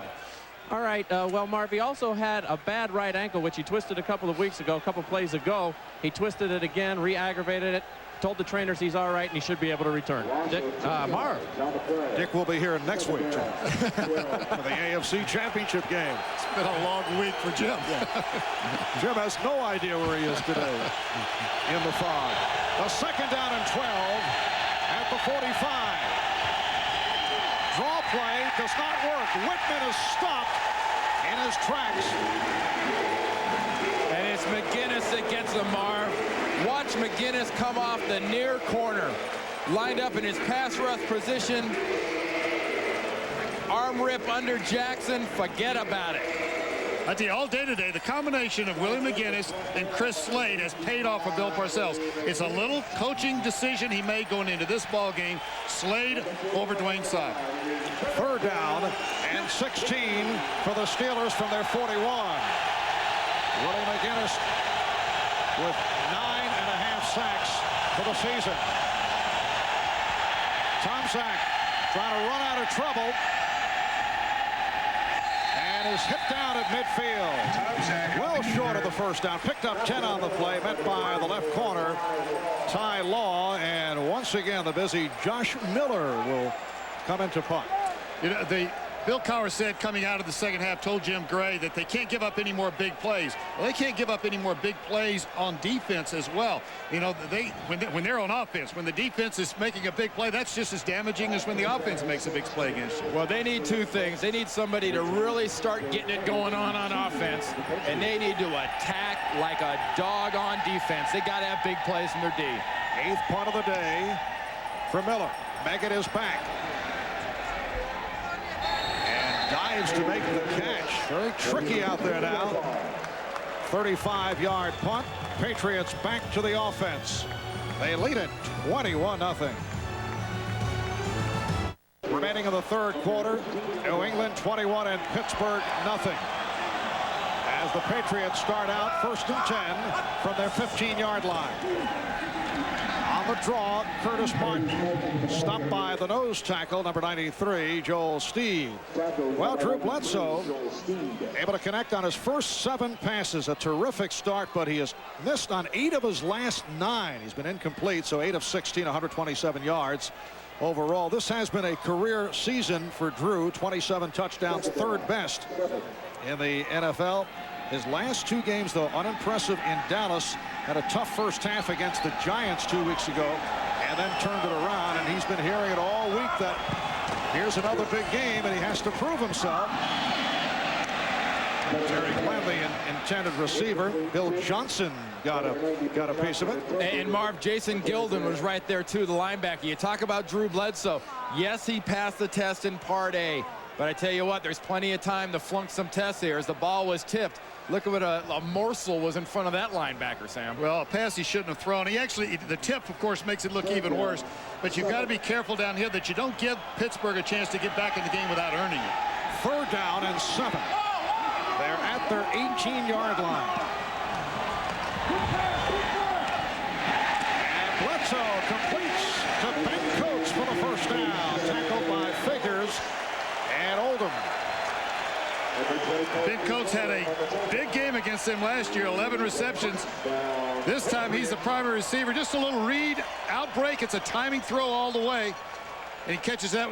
Tight ends catch a lot of balls in their body because of the nature of the patterns they run. But watch this. All hands right there pulling that one in. And Sam, the reason a tight end is able to catch 96 balls as he did a couple years ago is he catches a lot of them with his hands and doesn't let them bounce off his chest first.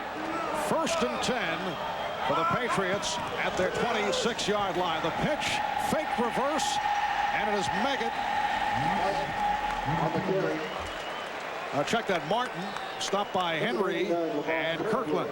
You know, getting back to Drew Bledsoe just a second. Bill Parcells called him in the office this week, sat him down and said, look, don't be worried about this big game, big play. You've got to make things happen. Just play your football game. You've won big games. You haven't failed at the big games. Just because they lost a couple of games along the way, those become big games that are lost. But how much of that is Bill Parcells trying to pump his young guy up going into a playoff game? A lot of it, and it's deserved. That's what he should be doing. 2nd down and 5. Yes, Bill changing the approach with Drew Bledsoe in recent weeks. And Bledsoe able to complete to Sean Jefferson, who was covered by Rod Woodson. It is another New England first down. First catch for Jefferson. Excuse me, he is a winner. This guy wins football games. Got 11 wins against the 5 losses. You can't have 11 wins without having some big wins along the way. And also, when you look at Drew Bledsoe for the rest of this afternoon, because you know Pittsburgh's going to come after him, they are going to blitz him, and watch him in the pocket and how he stands in there. He was blitzed a lot in those 5 losses where his numbers didn't look good. It is a 1st and 10 at the 40-yard line. And Bledsoe's pass intercepted, picked off by Chad Brown. And this is exactly what Bill Parcells wants Drew Bledsoe to do right now. You're not talking about not losing a football game. You're talking about keeping your composure, staying within the design of the plays, and not throwing an interception, a turnover that puts them back into place. But watch what Chad Brown does, Sam. And there's certain passes you try to fit into a slot, and there's other passes you try to put up with a peanut vendor. No one is around that one. That one belongs up with a peanut vendor. Second interception thrown by Bledsoe, is facing the pressure from number 93, Joel Steed, and a 1st down at the New England 37-yard line. Tomczak off the pump fake. Oh, a leaping catch by Andre Hastings in front of the strong safety, Lawyer Malloy. Okay, we're watching experience jump right in the middle of this football game right now. The Steelers have been outplayed to this point, but experience will keep you in the ball game. Veteran teams stay in the ball game all 4 quarters, and they make a play like this. One play like this can turn it all around. And one thing playoff games are about, it's not making mistakes and intangibles. An intangible is body language. The Steelers are bouncing. 23-yard hookup and a 1st down at the New England 14-yard line. Tomczak off the roll with the shovel pass to Bettis. And Bettis able to break tackles. Gets inside the 15-yard line. Taken down by Ty Law. Marv, you called that perfectly. I mean, this guy's got no business not losing a yard or 2 on that play. I mean, this is set up all right by Pittsburgh, but it's defensed very well by New England. I mean, there's not great blocking out in front. He should be down right around here. Let's add one more compliment. This guy's playing in a lot of pain. I'll guarantee he's in more pain now than he was at the beginning of this game. 2nd and 9 at the Patriot 13. Tomczak able to swing it, but excellent coverage on Bettis. Did not shake off the Patriots. Willie McGinnis, number 55, able to bring him down. Hey, you notice a sense of urgency now from the Steelers. You know why? You mentioned the pain of Jerome Bettis. If you don't win this game, and they know it, they got 6 months to heal up and get ready. It's instant elimination. Chad Brown on the sideline is watching. They're in the ballgame. The veteran football team, if you're on the bench and your counterpart is out there, you're just like they are. Your heart's in it all the way. And Cordell Stewart is now in the ballgame. 4.5 left in the 3rd quarter. Stewart off the roll. Couldn't find anyone. And the series of fakes do not work. Chris Slade cut him off. You have to go for it on 4th down now. In the first half, I thought they should have kicked the field goal, come away with some points. This time they're making the decision. I would have been in the first half, and they're going to kick the field goal. Now they're going to kick. You know, Bill Cowher made that decision, and yeah, they should have put the points up. And here, Sam, I think you get those points. You got to have something. They need something, you know, kind of like rock climbing. They need that little ledge to get the fingers on before you try to pull the rest of the body up. The argument on the other side, though, there's 4 minutes left in this quarter. They got to get more than just 3. 29-yard attempt for Norm Johnson last week against the Colts. He hit a 50-yarder, longest of his season, and this one is good. Norm Johnson from 29 yards away, putting Pittsburgh on the scoreboard. NFL on NBC. Well, for the Pittsburgh Steelers, it is their first road playoff game since the 1993 season when they faced Kansas City at Arrowhead and lost. It has not gone well here today in Foxborough, although a moment ago Norm Johnson did kick that 29-yard field goal. They are trailing 21-3. Meggett and Brown are back. And here's Troy Brown with the return. He broke tackles working across the 35. A 28-yard return by Brown. It was stopped by Corey Holiday. We'll be back in a moment. play for the Steelers. Cordell Stewart lined up in a wing, comes underneath. Tomczak comes around, and he was going out for a pass. It was going to be a throwback. It's important to note here that only if you're in the shotgun are you an eligible receiver if you've handled the ball first. You can't be under center and do it. They were in the shotgun that time. As you see, when Cordell Stewart looked back, there was nothing there. He had to run. And Chad Brown, he talked about him rooting for Bettis. He knew something was up, and it just wasn't enough something. Down in Well front. put. Bledsoe is taken down by Orpheus Roy, the 6th-round draft pick, rookie from Florida State, 2nd sack of the day for the Pittsburgh Steelers. Just what this team needs on defense is an executed blitz and stunt that works effectively. That's exactly what that was. The Patriots said they spent 60% of their practice time on the blitz. Well, right now is when they're going to get a chance to see if they've got it down pat. They're going to see 90% blitz from here on out. Absolutely. Patriots 2nd and 17 back at their 32-yard line. Draw play for Byers. And just a short pickup. Keith Byers, Jason Gilden, Orpheus Roy combined to make that stop. Guys, did you hear the sideline of Pittsburgh there screaming, get the ball, get the ball? That's another thing we'll see a lot of. This defense will start trying to strip and rip balls out to try to get a turnover. And the way they do that is the first man making contact tries to stand the ball carrier up. 2nd and 3rd people coming in try to take the ball away. Bill Cowher, born and bred in Pittsburgh, 5 for 5, 5th season as head coach of the Steelers. 5 winning records, 5 playoff appearances. 3rd down and 16 at the 33. Meggett in motion. And the play is blown dead. On the offense, that's a 5-yard penalty, still 3rd down. 40-second clock just ran out on him that time. And just a moment ago, we saw that steal the ball attitude that the Pittsburgh Steelers are going to have the rest of the way. They actually should have had it from play 1. We could hear them up here yelling, steal the ball, steal the ball. First guy stacks him up. Can't hold him up very long right there, but we'll see him actually try to hold the ball carrier up so the other guys can get to it. 3rd down and 21 at the 28-yard line. Bledsoe throwing across the field, able to complete to Sean Jefferson, but he is stopped. Chad Brown, Willie Williams combined to make the tackle, and the Patriots forced to punt. Tom Tupa with his 5th opportunity of the day. Well, the fog did lift momentarily, and now it is making its way right back. It's 48 degrees here in the New England area. It has been a heavy fog most of the game. 1.5 minutes left in this 3rd quarter. And Tupa getting the hang time, handled by Arnold. Shaheen Arnold has nowhere to go. 42-yard punt and a 6-yard return. New England up 21-3. Well, the man they call Slash, Cordell Stewart, not able to get anything going to this point. Mike Tomczak is the quarterback. He's 11 of 18 for 75 yards. He has not been able to get anything going. They start from the 36-yard line. And Tomczak's pass picked off by Lawyer Malloy.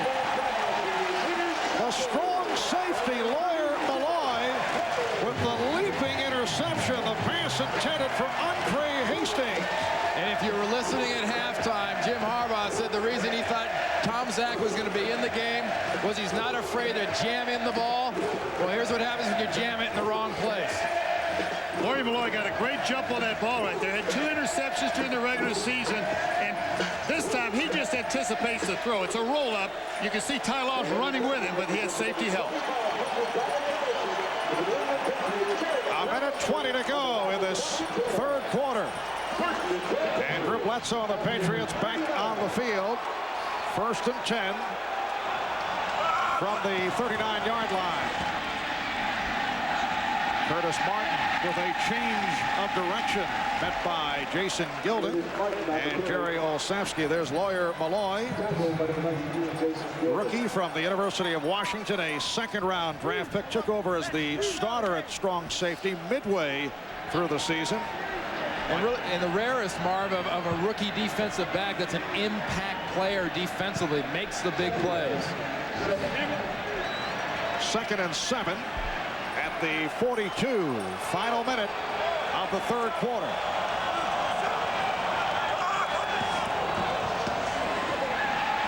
Martin on the slant, able to break a tackle and reaches out for the first down. Oliver Gibson, Jerry Olszewski, Kevin Henry all involved on that stop. And they all seem to have at least one shot, at least with an arm at him during that time. He just wouldn't go down. You know, the interception of Tom Zach by Laurie Malloy, it was a gamble too early. They don't have to gamble just this early, but it lets everything out of the air, you know, lets the bubble burst a little bit. And you can see the defense kind of falling back into the way they played a lot during the first half. And that's the end of the 3rd quarter. They're waving the pom-poms here in Foxborough. We'll return after these messages from your local station. This is the NFL on NBC. This telecast is presented by the authority of the National Football League and is intended for the private use of our audience. Any rebroadcast or other use of this telecast without the express written consent of the NFL is prohibited. Welcome back to Foxborough. Well, today the National Football League hosted the national finals of the 1996 NFL Gatorade Punt, Pass, and Kick program. Let's go down to the field now for the presentation of awards to the 8 national champions. Once again, ladies and gentlemen, announcing the champions for the 96 NFL Gatorade Punt, Pass, and Kick National Finals Competition. Presenting the awards are Gene Washington, Director of Football Development of the National Football League. Greg Vai, Director of Sports Marketing, representing the Gatorade Company. Doug Kelly, President of Pro Player. And Jeff Blake, the quarterback of the Cincinnati Bengals. Beginning with our youngest competitors. In the 8 to 9-year-old boys division, the winner is Matt Talley of Fostoria, Ohio. In the 8 to 9-year-old girls, the winner is Christy Zananti of Pueblo, Colorado. 10 to 11-year-old boys, the winner is Philip Darty of Decatur, Texas. 10 to 11-year-old girls, the winner is Tanya Callahan of Holden, Missouri. 12 and 13-year-old boys, the winner is Amit Ratan of Beaver Creek, Ohio. 12 and 13-year-old girls, the winner is Jessica Pruitt of Whitesboro, Texas. 14 and 15-year-old boys, the winner, Sean Callahan of Holden, Missouri. And 14 and 15-year-old girls winner is Kendra Wecker of Marysville, Kansas. These 8 youngsters are the first place winners in each of their respective age divisions from today's NFL Gatorade Punt, Pass, and Kick National Finals Competition. And congratulations to the 8 youngsters. You know, as a youth, Sam took part in this competition, Randy, but he's a former quarterback, but only entered the punt and kick phase, refused the pass sequence. I had my hands over my ears. I don't know what you said. We are on to the 4th quarter with New England leading Pittsburgh 21-3. And it has come down to this for Bill Cowher and the Steelers. The winner of this divisional playoff will go on to the AFC Championship game here on NBC next Sunday, facing the Jacksonville Jaguars. Bledsoe took a pop as he completes, finding Sean Jefferson. It all starts next Sunday, 3:30 Eastern time, right here on NBC. Jefferson with his 3rd catch. It is just shy of a first down. And what a difference, too. You saw Bledsoe. He stood in there like a rock. He saw that blitz coming. It was right in his face, and he delivered that ball perfectly to Jefferson. 2nd down and 1 at the 41-yard line. New England, 290 total yards. They got to it right at the start. First 2 series jumping in front, 14-0 early. So a lot of jumping. There's the flag. Curtis Martin, the ball carrier, met by Jerry Olszewski and Carnell Lake. And we're starting to see more blitz. But, you know, I'm a believer that it's the best combination of players. On the defense, number 91. That's a 5-yard penalty resulting in the first stop. The best combination of players win games on either side of the ball. Princeton Buckner is out of this ball game. Bill Johnson has 1 assist in the entire ball game. Buckner is like the coach on the field. He kind of organizes. Even a blitz like that is something that he would organize. The other thing that I think's happening too is Bledsoe's doing a great job with the snap count. He's not letting them get in rhythm. Oliver Gibson was called on that penalty. A first down at the 36. Martin. Curtis Martin, who has run so well, stopped by Jason Gilden. Curtis Martin grew up in Pittsburgh, rooted for the Steelers as a youngster, but he liked to watch running backs like Walter Payton and Tony Dorsett, and there are similarities to the style of Dorsett and Curtis Martin. The way Martin is so elusive, so shifty. Sort of the glider type. You know, they don't so much tear into a hole as they just sort of be there and then explode. 133 yards, 16 rushes, second down and 5 at the 31. And again, it is Martin. And has a first down. Perry and Olszewski on the tackle. This is when championship teams start to show their championship quality.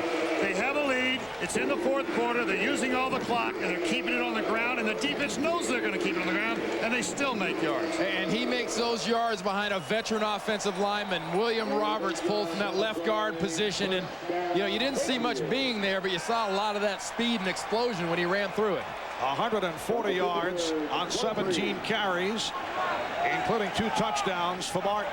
And the Patriots have a first down at the Steeler 23. Martin, what a move! Curtis Martin in for his 3rd touchdown.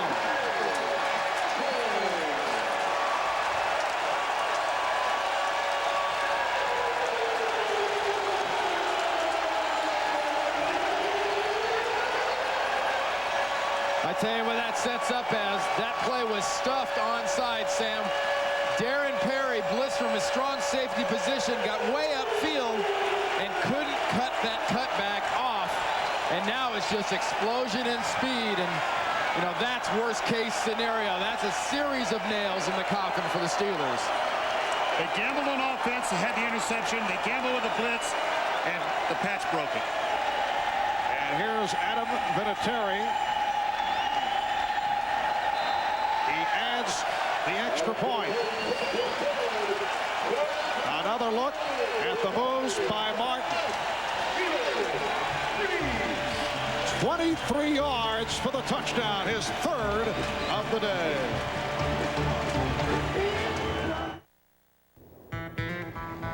He is brought to you by Jeep, makers of the new award-winning Jeep Grand Cherokee. By Coors Light, proud partner of the John Wayne Cancer Institute and their search for a cure. And by American Express. Help support the American Express Charge Against Hunger program. It is a festive atmosphere here in Foxborough, only the 2nd playoff game the Patriots have ever hosted, and they are in command over the Pittsburgh Steelers. The kickoff from Vinatieri. Cordell Stewart is back, along with Ernie Mills. Fake handoff on a reverse, but Mills holds onto the ball. And that's the best return of the day for the Steelers. Vinatieri, the kicker, had to make the stop. What a day for Curtis Martin. 164 yards on 18 carries, 3 touchdowns. That is first from short range. And now with a beautiful move, Martin was able to go 78 yards to extend to a 21-0 lead. And just moments ago, 23 yards on the ground to extend to 28-3 Patriots.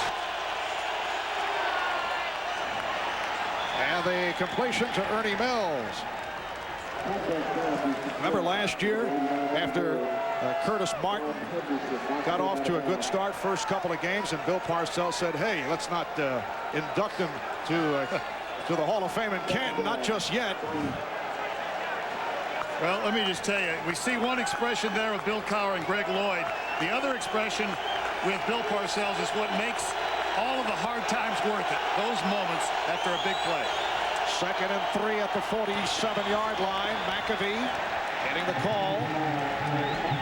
You know, leading into this game, guys, everybody talked about a great offensive line, and it was Pittsburgh's. Everybody talked about a great defense, and it was Pittsburgh's. Everybody talked about an unbelievable running back having a little injury problem. It was Jerome Bettis, and it was Pittsburgh's. For the Pittsburgh Steelers, the wrong everything has showed up today. And on the first down play from the 48-yard line, that was nearly picked off by Otis Smith. Well, this is a Pittsburgh team that won big last week, able to explode in the second half to knock off the Colts in the playoff game, but they had dropped 3 of their last 4 regular season games and did not score more than 17 points in each of those last 4 games. So they have been struggling coming into the playoffs. 2nd and 10 at the 48. 11:24 remaining in the 4th quarter.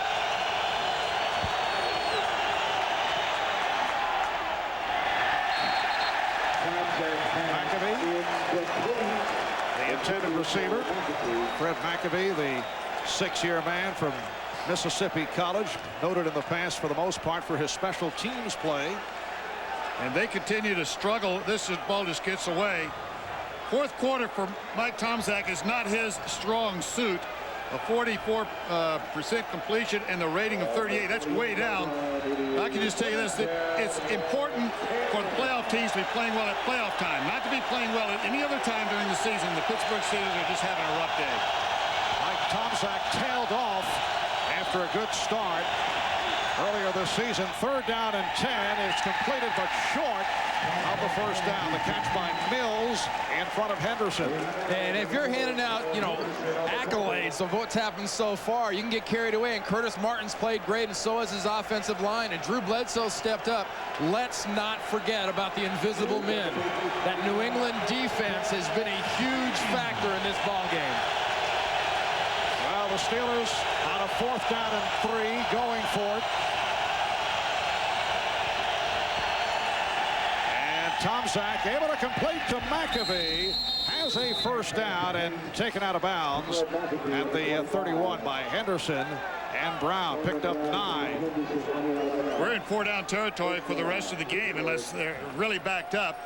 Got to score a lot of points, and they're going to be in the air. This gives the defense, those invisible men that you referred to, a chance to abandon the run worry and just go right after that quarterback.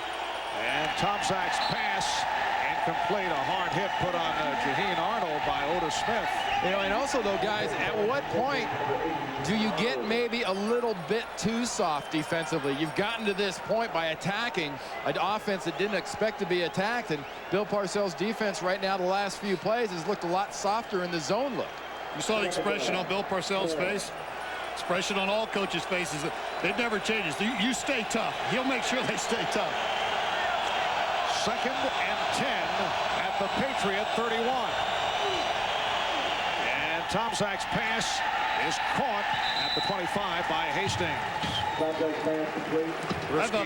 Excuse me, Marv. I thought Bill Parcells made a interesting observation that happiness is a relative term to coaches at this time of the season, and it is to all coaches. You're never happy enough. 3rd down and 4.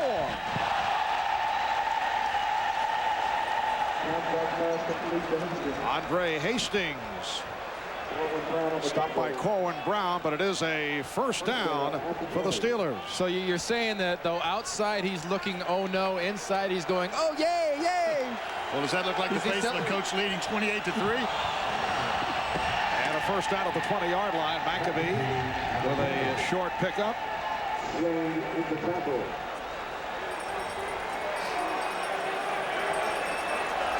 It'll be a 2nd and 5 down at the 15-yard line.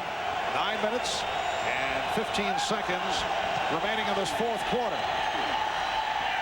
Tomczak's pass intended for Corey Holiday.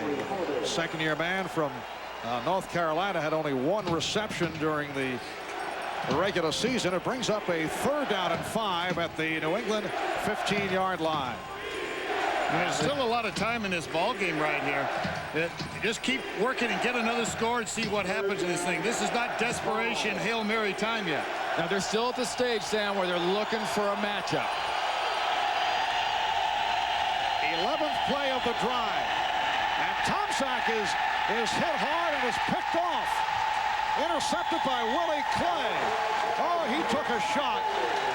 And Willie Clay was fielding that blue pass. Wow, just when we were saying, oh, they're looking soft. They were in a three-man line before. Here they come, right at the right time. The very end into the back of the legs. Just lays that ball up there. I thought he got hit right as he released it. It took something off the ball, but I believe he got the ball off clean. There's pressure on him. There's pressure coming. Let's see if he gets the ball off or if he gets tagged. Yeah, it does. It gets him right from behind. And that leaves the ball in the air way too long for Willie Clay. 9:04 remaining in the fourth.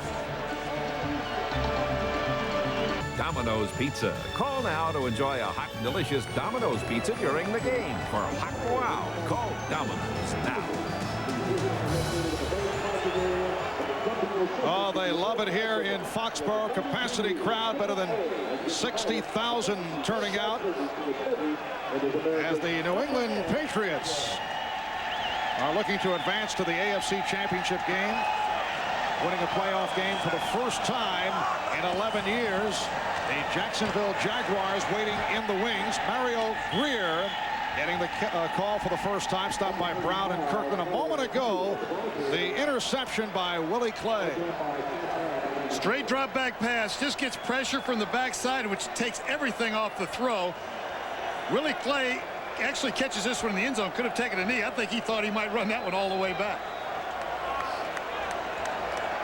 And there's he's congratulating Dwayne Saab, the linebacker from the backside that got into the back of Tomczak's legs. Willie Clay, one-time member of the Detroit Lions, 5th season from Georgia Tech. 2nd and 9 at the 16-yard line with 8 minutes and 20 seconds to go in the fourth. Again, Greer, Mario Greer, a rookie, a 6th-round pick out of Tennessee, Chattanooga. The Patriots using him at both fullback and running back, averaged just under 4 yards per carry during the regular season. And it brings up a 3rd and 6 at the 19-yard line as time is winding down on the Pittsburgh Steelers, and a host of questions with a number of free agents following this season. There's the big one, Jerome Bettis, who was very quick to point that out to us last night, that he is an unrestricted free agent. Off the play fake, Bledsoe finds Byers, and he has a first down. Met by Woodson and Olszewski. You have to be impressed with the poise and the cool and the execution of this offense for the New England Patriots. When they've needed to make something happen, they have made something happen. Using all of the clock, all the 40 seconds. You know, going back to the free agency situation with the Pittsburgh Steelers, it seems like every year they have that. Last year, of course, Neil O'Donnell, Kevin Green, they come back and find a way to win. Chad Brown, don't forget the linebacker Chad Brown's a free agent. And a 1st and 10 at the 28-yard line. And this is Curtis Martin, who has had a terrific day. Well, tonight on Dateline, nature slams the Northwest with devastating floods and landslides. Homes and lives are swept away as desperate people hang on for dear life. What's the cause of all this wild weather? Well, the answer's later tonight on Dateline, right here on NBC. It'll be a 2nd down and 8 at the 30-yard line. On the subject of the Pittsburgh Steelers, the other major factor is they were hit with a number of key injuries this season, right from opening day when Greg Lloyd went down for the season. Mario Greer stopped back behind the line. Lloyd getting hurt against Jacksonville in the season opener. Ray Seals, torn rotator cuff. Yancey Thigpen. Tight end Mark Bruner out. Ernie Mills missed a good portion of the season, coming back from knee surgery. Running back Eric Pegram, who opened up the year alternating with Jerome Bettis, also injured. So it's been a very difficult stretch, yet the Steelers have managed to go 10 up and 6 down in the regular season and making it to the playoffs. 3rd down and 8 at the 30.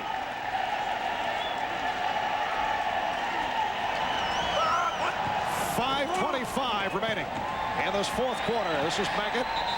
And the Patriots just trying to run the clock down. Steed and Kirkland combined to make the stop.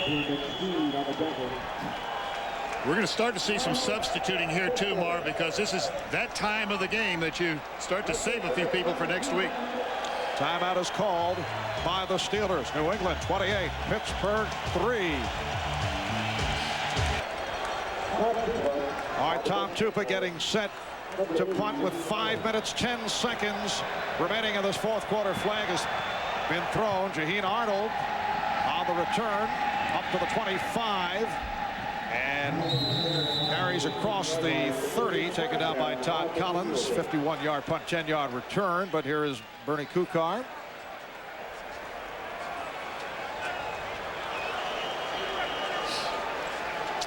It is against the Patriots. Illegal motion, number 15 on the kicking team, moving forward at the snap. The penalty is declined.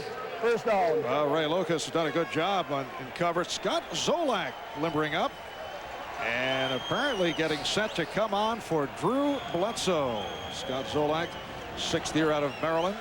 Bledsoe's numbers: 14 of 2,464 yards, 1 touchdown, picked off twice. Certainly did the job. All the questions coming into today. Opened up red hot, completing his first 7 passes, got the Patriots off to the big lead early. Cordell Stewart is back at quarterback. It is incomplete. Marv, you talked about Drew Bledsoe. You know, what really impressed me about him today is, sure, he made a couple of mistakes on those little screen passes that were intercepted, but played very well within himself. Never at any point was he trying to force things or really step out there and say, I got to do this. He never did that. He stayed inside. Well, Cordell is now 0 for 5. Cordell Stewart. And Mike Tomczak not able to get anything going. A second down and 10 at the 30-yard line. We're just under 5 minutes left in this fourth quarter. Stewart facing the pressure and trying to run it out of trouble is submarine across the 35 by Jerome Henderson. As you watch this, you wonder if this is the future look of the Pittsburgh Steelers right here, with Cordell Stewart as their quarterback from the get-go. And next year they'll have a training camp. They'll have competition at quarterback like all teams do. But I would think he has the pole position going into camp next year. Remember, they opened the season in Jacksonville with Jim Miller as the starting quarterback, and then Bill Cowher made the change to Mike Tomczak, who played well in the early going. A little mix-up there as the pitch goes to Whitman, and he's taken down by Corwin Brown. You know, guys, one thing we have to think back to was the beginning of the game. This is a quarterback for New England in Bledsoe, and a defense that came in with kind of not a chip on their shoulder, but they had something to prove in a big game, because we talked a lot about, you know, challenge games and how they haven't done much, and they haven't done much at all in the big games. And, boy, this team has stepped up and proven that they belong in big games. Remember when you asked Drew Bledsoe about the blitz? He said, blitz? What blitz? What are we talking about here? He has matured, that's for sure. And here's Josh Miller punting to Dave Meggett. 42-yard punt by Miller. New England 28, Pittsburgh 3. We'll be right back. Welcome back to Foxborough. Marv Albert, Randy Cross, Sam Weiss, Jim Gray, Beasley Reese on the sideline, and Scott Zolak has joined us on the field, taking over for Drew Bledsoe with 4 minutes remaining in this fourth quarter, and Mario Greer gets the call. Well, the challenge coming into today, Drew Bledsoe had not played well in the so-called big games against Denver and Dallas late in the season, and we talked about that regarding today's game. And we'll get to that response in just a moment. 2nd and 9 at the 23-yard line with 3.5 to go in this fourth quarter.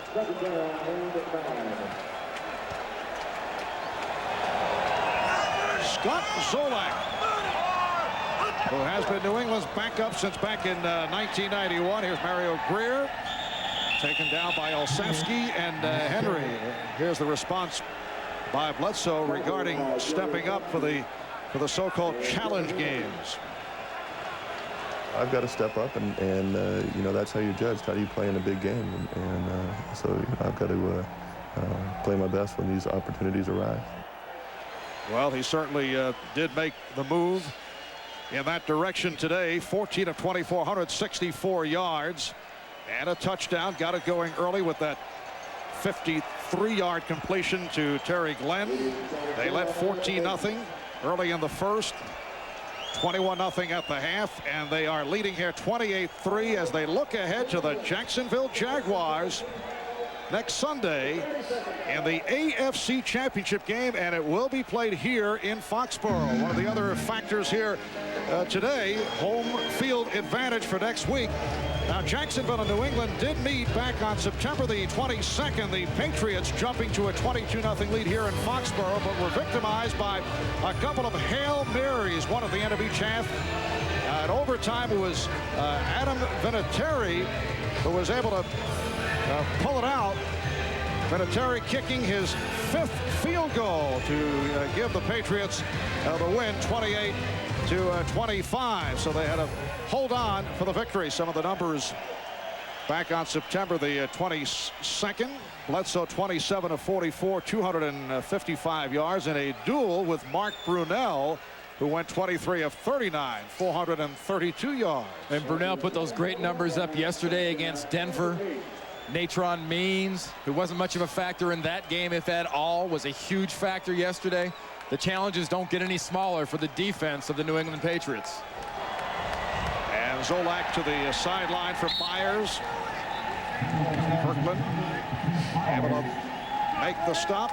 Well, next Sunday, right here on NBC, starting 3:30 Eastern Time. Coverage begins with Ray Gumbel, Chris Collinsworth, Mike Ditka, Joe Gibbs, and Ahmad Rashad previewing the big game. The AFC Championship game next Sunday right here. Dick Enberg, Paul McGuire, Phil Simms will bring it to you from Foxborough. Gene Arnold back, 7th punt for Tom Tupa as we approach 2 minutes remaining in the game. And Arnold is taken down at the 37-yard line, hit down by Todd Collins. 38-yard punt, short return. And so Pittsburgh back to the offense. You know, Marv, we were talking a little bit earlier about Jerome Bettis and all the free agents that come due at the end of every year. And with free agency, every team is going to have 6, 7, 8 players that they'd like to have back, but they're not going to be able to keep them. But Jerome Bettis is one of those key players. You get key players on every team. Well, here's one of them. He's injured today. They haven't had a good day. That's a factor. It's part of the reason. Well, remember, he came into this season, if he got 1,200 yards rushing or more, he became an unrestricted free agent and was a meal ticket getting a run behind that offensive line of the Steelers. And today, Bettis carried 13 times for 44 yards. An obvious pain from the groin injury. Pass intended for Arnold, but what a year it's been for Bettis. Very nice to be an unrestricted free agent as he finished 3rd in the NFL in rushing, 1,431 yards. Acquired from the Rams back on draft day. Coming off the disappointing season, his first 2 years with the Rams, he was Pro Bowl. He's back to the Pro Bowl this season. 2nd and 10 at the 38-yard line with 2:15 remaining. Cordell Stewart able to break a tackle and then works his way to the sideline at midfield for a first down. Chased out by Jerome Henderson. He went for 11 yards. Well, I guess with New England advancing and remaining alive for yet another week, it will put to rest the Bill Parcells speculation, at least for the moment. You mean the ante might be going up? That too. But certainly the speculation continues. Will he re-sign eventually with the Patriots? And it seems to have a domino effect. You get the idea there are a number of teams out there waiting to see which direction Parcells goes. Pass intended for Charles Johnson. And it's not so much, you know, Marv, that he is interested or possibly going to go there. Right. It's the other people involved around the league, or, you know, whether it's one of his former assistant coaches, you know, a Jim Fossil, or if it's all these other guys that are mentioned for head coaching jobs. It seems like those couple of key ones are holding on for him. Well, his contract expires January 31st. He and owner Bob Kraft have not had a wonderful relationship, although both call it professional. And several teams extremely interested in seeing what direction Bill will go. Will he stay here? Will he head elsewhere? Andre Hastings on the reception. And there is the 2-minute warning. 28-3 the score. It is a 3rd down and 10 at the 48-yard line. A 28-3 lead for the Patriots, who are headed to the AFC Championship game. It is ruled incomplete. Cordell Stewart 0 for 9. And Bill Parcells congratulating his players.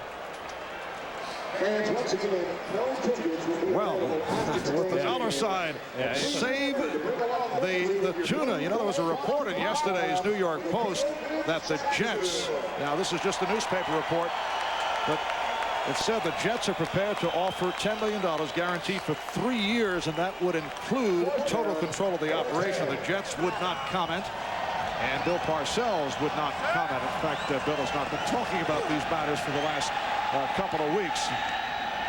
So what you're trying to say is, as a hedge against inflation, tuna futures aren't bad. That's a good way of putting it. Yes. I'll put it another way. We talk about free agency in this league. We talk about the players. Coaches, if they're hot, when their contract is up, they are as sought after and as valuable as other free agent football players. And Bill Parcells is really finding himself in the ideal situation. His team's playing well. He's an excellent coach, obviously. But with that contract up, which he shortened a year ago with Bob Kraft, has certainly paid off for him. And what a great circumstance of the whole weekend. A great job by Bill Parcells and his staff here. And you can't say enough about the great job Tom Coughlin and his staff did yesterday in Denver. Talk about having 2 football teams ready to play, and they'll be butting heads next week. And the Patriots taking over on downs. Tom Coughlin and Bill Parcells also have had a very close relationship over the years. How about the Patriots starting the season at 0-2? The Jaguars started at 3-6, and one of those 2 teams will make it to the Super Bowl. Down to 1 minute and 20. And the Patriots running the clock down. There is the owner of the New England Patriots enjoying the moments. Bob Kraft. Bob Kraft down on the field, as he has another home game coming up. The AFC Championship will be played here in Foxborough next Sunday. You know, with all that excitement and the organization that Bob Kraft is building, the long term, you have this expression by Bill Cowher. A good year, a good football team. 5 years he's taken a team to the playoff, but a loss like this almost destroys all of those good memories, at least for the moment. Well, so final, isn't it, Randy? Another late afternoon shot of a head coach in utter shock and disbelief. Yesterday it was Mike Shanahan. Today it's Bill Cowher, because he did not expect this type of performance, specifically out of the offense and defense of the New England Patriots, to dominate such as they have. And the Patriots are headed to the AFC Championship game for only the 2nd time in their history. They advanced to the AFC Championship game, winning a playoff game for the first time in 11 years. Led by Drew Bledsoe and Curtis Martin. Martin with 166 yards, 3 touchdowns. And time has run out on the Pittsburgh Steelers. Bill Parcells and his Patriots will face the Jacksonville Jaguars, who come off the stunner yesterday at Mile High in Denver. That is the AFC title matchup next Sunday, starting at 3:30 Eastern, right here on NBC. A 28-3 pounding by the Patriots. Drew Bledsoe got it going early on that 53-yard pass to Terry Glenn, which led to the touchdown by Curtis Martin, and a 34-yard screen pass to Byers for a 14-0 lead, and Pittsburgh never in it. The New England Patriots have defeated the Pittsburgh Steelers, and Bill Cowher is alongside our Jim Gray. Let's go to Jim. All right, thank you very much, Marv. Bill, we talked at halftime. It was the big plays that were really the difference in this game. Those 3 big plays in the first half. It was 21-0, hard to overcome. Yeah, get my hat goes off to Bill and New England. They came out, played with a lot of emotion, and they were a better team today, Jim. We just we didn't have enough, and I just told them that they were the better team. Could you have predicted this? You guys totally dominated Indianapolis last week, and then today, what happened? Well, I'm telling you, there's such a fine line in this business between the top team and a bad team, and 1 or 2 plays can take momentum like you saw with us, and it's a game of momentum, and really is. And like I said, there's a fine line between the top teams, and you know, we came out short. We didn't get any today. They did. The crowd got into it. We couldn't overcome it. It's awful difficult to repeat, isn't it? Well, we made a run out of it. Yeah, we made a run out of it, and I'm proud of these guys. They fought to the end. We had a lot of injuries this year, but they never quit. I'm very proud of this group. Unable at any point today to find any offensive momentum. What was the problem? Why couldn't you guys get on track? I wish I knew. If I had known, I would have solved it a lot earlier. Bill, it's gracious of you to take the time. Let's send it back upstairs to Marv Albert. All right, thank you, Jim. So the defending AFC champions are headed home. The New England Patriots advance to the AFC Championship game. A convincing victory by the count of 28-3. Let's check in now with Beasley Reese and Curtis Martin. Beasley? All right, thanks a lot. Curtis, congratulations. You set a record for a playoff for the Patriots with your rushing today. How did it feel, and how proud are you of this organization? I can't even explain it. The offensive line, everyone did a good job. We were in the locker room. Everything we prayed for came true. God truly blessed us. We got a lot of guys on the team who had faith and just wouldn't give up and came out here and played with all our heart, and we got the job done, and we're all grateful. Curtis, 3 touchdowns. I mean, did you ever envision having a day like this in the biggest game of the year? Well, during the whole week, I was so hyped up that the coaches were scared. You know, they were worried about me, whether I was going to be able to focus in the game. And like I said, that's what I prayed, that I would take all that energy and be able to focus on the game. And like I said, we had a blessed game. Now, look to the Jaguars quickly. How excited are you? They're coming here. Were you surprised that they were able to win? Well, anybody can win in the NFL. No one's that good that they can't be beat. And they played a good game, and we'll be looking forward to hosting them next week here. Thank you, Curtis. Let's go over to Jim Gray. All right, thank you very much, Beasley. Well, the other guy who scored a touchdown today, Keith Byers, standing right here. Keith, you were able to break their back so early. What happened? 6 plays and 14 points in that first quarter. Oh, it was a great play. First, giving honor to God, who all blessings flow. Pittsburgh is a good team. They're defending AFC champions, so they weren't going to go down easy. But they got sort of a bully-type mentality. They come in and just out-physical everybody. And the way you treat a bully, you come and throw the first punch first, and that's what we did. We got them in our backyard, and we just told them we was going to stand up and be more physical than they was, and we were. You told me before the game you were determined to win one of these fog bowls. You were on the losing end when you played in Chicago. You were with the Eagles. How much was this reminiscent of that? It was very difficult to see at times, wasn't it? Oh, definitely. I had an eerie feeling when I first woke up this morning, then I got into the stadium. It was even more fog. But when we messed up when I was in Philadelphia, we didn't score first. And they jumped on us and the fog got worse. I was making sure we got out to a good start today in case the fog got worse, to take the fog out of the equation. How about the Jacksonville Jaguars? Were you surprised at their win yesterday against the Broncos? And what about playing them? You had a 22-point lead and gave it up, and they came back and fought you to overtime. You know, nothing surprises me. You know, I've been saying all along, you know, from the midway during the season, everybody was anointing Denver to go. But you don't win the football games in the media. You win them on the football field, and Jacksonville did exactly that. You know, they did the same thing the last week in Buffalo, so we know we got a formidable task coming in next weekend. They're going to come in and play hard. Keith, congratulations to you. It's been a long road since you started with the Dolphins. Oh, it sure has. But sometimes the Lord closes one door so he can open another. And hallelujah. All right. Let's now go over to the happy owner of the Patriots with Will McDonough. Will? Well, thanks very much, Bob Kraft. I talked with you in your office today. I've never seen you more confident before a game. Why? Well, it was a great routine. I called my mom. She wished me well. But I went down the locker room, saw Coach Parcells, gave him a big hug. He reached in his locker. He says, I got something you're going to like. It was a high button, which means good luck and good wishes and life. And he had it backwards. We flipped it around, put it in his pocket. And then I saw all the great players. They just had a look about them that was different today, Willie. And I knew that they were going to make it very special. You told me during the week that you listened to Parcells' pep talk to the team way back on Tuesday and Wednesday, and you yourself got emotional listening to it. I was ready to go play. In the 3 years I've listened to him do that here and there, I never heard a talk like that. It was awesome motivational speech. He covered all the bases succinctly and just did a terrific job. I was ready to go. I've known you for a long, long time. Before you had money, when this stadium opened, you were another guy. You used to sit up there in section 217 at the top. Up on those benches on the goal line are great days with my 4 boys. This is an outstanding day for all our fans here. By winning today, we've just doubled the home playoff record in this team's 37-year history. And please God, we can do well next week and bring these fans what they've been waiting for a long time. Now, one more question is about Bill Parcells. You know, I got to ask you about that. What do you think will happen when the season is over for you, whether it's next week or whether it's after the Super Bowl, whether Bill will be back? Well, look, I'm blessed to have this team is blessed to have one of the best coaches in the history of the game. We also have a great organization. It shows that it works this year, 11-5, a bye week. We win this round, we're going to the next round. And Bill and I are going to sit down at the end of the year and see what we can work out. But if anyone doubts that I want him back, they should know that I definitely do. Okay. What were your emotions during the ball game when you realized that you were going to win the game, like it was 21-0 and 28-3? I wasn't sure that we really had this game till we scored the last touchdown, and there was about 5 or 6 minutes left. That's when I started to feel good.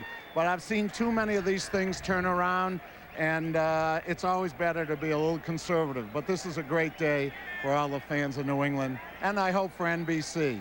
How about Jacksonville now? One of the most exciting games of this whole year was here with Jacksonville.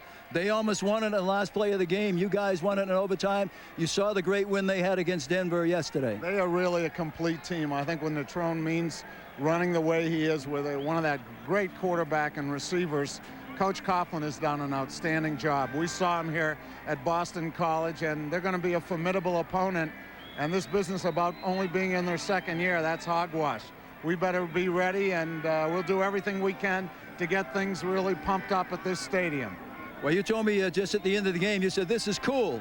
I says, is it worth $200 million? That's what you paid for this team in this stadium. I paused for a moment and said, I'd do it again. If we can do this, win next week, and go to that big game, it's not about money. This is a thrill. I'm a custodian of an asset for the New England community, and I hope those people who live paycheck to paycheck are as thrilled as I am, and I believe they are. Bob, thanks very much. It's been terrific. Let's go back upstairs to Marv Albert. Marv? All right, thank you very much, Will. Once again, our final score in the fog here in Foxborough. The New England Patriots 28, Pittsburgh Steelers 3. Be sure to join us next Sunday for the AFC Championship game as the Jacksonville Jaguars go up against these Patriots for the AFC title and an invitation to Super Bowl 31. Marv Albert, Sam Weish, Randy Cross, along with Jim Gray and Beasley Reese saying so long from Foxborough. Now stay tuned for Greg Gumbel and the NFL on NBC postgame report right after these messages. Everyone, I'm Greg Gumbel in New York. The Dallas Cowboys and the Carolina Panthers kick off at 4:05 p.m. Eastern Time. So we invite you to stay with us until then. We will preview that game, Dallas at Carolina, in the final divisional playoff game of the weekend. We will take you back to Foxborough to hear from some of the winning Patriots, including head coach Bill Parcells. And we will look ahead to next Sunday's AFC Championship game in New England. The Patriots will host the Jacksonville Jaguars. We will talk live with Indianapolis Colts quarterback Jim Harbaugh about that matchup. And we will, of course, get the thoughts of Mike Ditka, Joe Gibbs, and Chris Collinsworth on today's game and next week's matchup. A lot to come. We'll get started right after these words from your local station.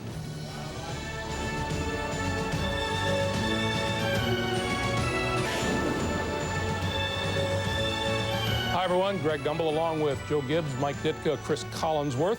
The Patriots defeating the Pittsburgh Steelers today 28-3. The AFC Championship is now set next Sunday. Jacksonville will be at New England. Airtime for the NFL on NBC is 3:30 Eastern Time. Kickoff is at 4:05. And before we talk about this game, all of us who picked Denver yesterday and all of us who picked the New England or pick the Pittsburgh Steelers over New England in the game today. We're some experts, aren't we? Not me. Well, we're not experts at anything, especially picking football games, and I can vouch for that. I was just trying to get to 500. That's what I was trying to get to. Let me ask you guys, the ex-coaches particularly, here are Bill Cowher's Steelers come into this game. A coach figures his team is ready to go, and they come out and they're either flat or very close to it. The first quarter numbers show that New England had it all over the Pittsburgh Steelers. How frustrating is that for a coach? Yeah, but I don't know if they were flat. They didn't execute. I think the thing New England did is they took it to them. They challenged them offensively and defensively. The first play of the game, they go after Rod Woodson, the best defensive back Pittsburgh has. They go right after him, throw the ball over top of him. They served notice immediately about what they were going to do. Then I think the coaching job that the Patriots coaches did is outstanding. They figured out what they were going to do to combat that defense of Pittsburgh. And then on offense, when Pittsburgh was on offense, they said, hey, you are not going to beat us running the football. You must beat us throwing the football. They loaded up the offense, the line of scrimmage, and they stopped the running game. I think the coaching job was outstanding, and Bill Cowher didn't do anything wrong. The execution by the Steelers was very poor. And talk about setting a tone, Joe. In the first quarter, Pittsburgh had 1 first down to the Patriots' 7, and the Patriots had 149 total yards to just 37 for the Steelers. Well, we talked about the key of this team, the heart and soul was the defense, and like Mike said, when you see the heart and soul of your team fall apart on the field, everybody from the coaching staff, defense, special teams, offense, it's shocking. And I will say this, and Mike can probably testify, I have had teams that kind of emotionally hit a wall. I mean, where they're kind of drained. And I think Pittsburgh, they look that way to me today. They look like a team that did not have a break last week, played an emotional game last week, travel on the road, go up there, somebody's rested. They didn't look quick. They looked like they were running, you know, in sand. They were not quick like they were on defense. And I tell you, I think they were just flat wore out and it looked like they were drained to me. Well, the other thing, Joe, is the fact that this Pittsburgh Steelers team has not played well either on the road or on grass fields this entire season. A little bit, that defense just not quite as quick and have the ability to get there. The other thing is New England really learned a lot watching that Colt game. The Colts tried to go in with those 4 wide receivers, 3 wide receivers, and it created some short corners for the corners to come with the blitz, and that zone blitz really took effect. What you saw from New England today, they came in with the 2-back set, left the tight end in. They were going to make it very difficult for Pittsburgh to come after them with the blitz. As a matter of fact, early in the game, they didn't even attempt it, and I thought that ended up being the difference in the game today. Well, joining us again here on the post-game show, as he did at halftime, is Indianapolis quarterback Jim Harbaugh from his home in Orlando. And Jim, we saw how this game was going at halftime. It didn't change at all in the second half. Are you surprised by the way this game turned out? Well, I mean, you never know how a game's going to turn out, but I think the Patriots and Bledsoe drew up a great game plan. They came after him on the first play of the game with a deep pass. I think they saw our game last week. Marvin Harrison was able to get behind their secondary a couple times, and they attacked him the first play of the game. That set the tone. And from there, they put their plan into effect. Stop Pittsburgh's running game in the early downs, make them throw. What do you do when a team is setting the tone against you and you're trying to break out of that, the way the Patriots did to Pittsburgh today? Well, you still have to give yourself a chance to win and concentrate on execution.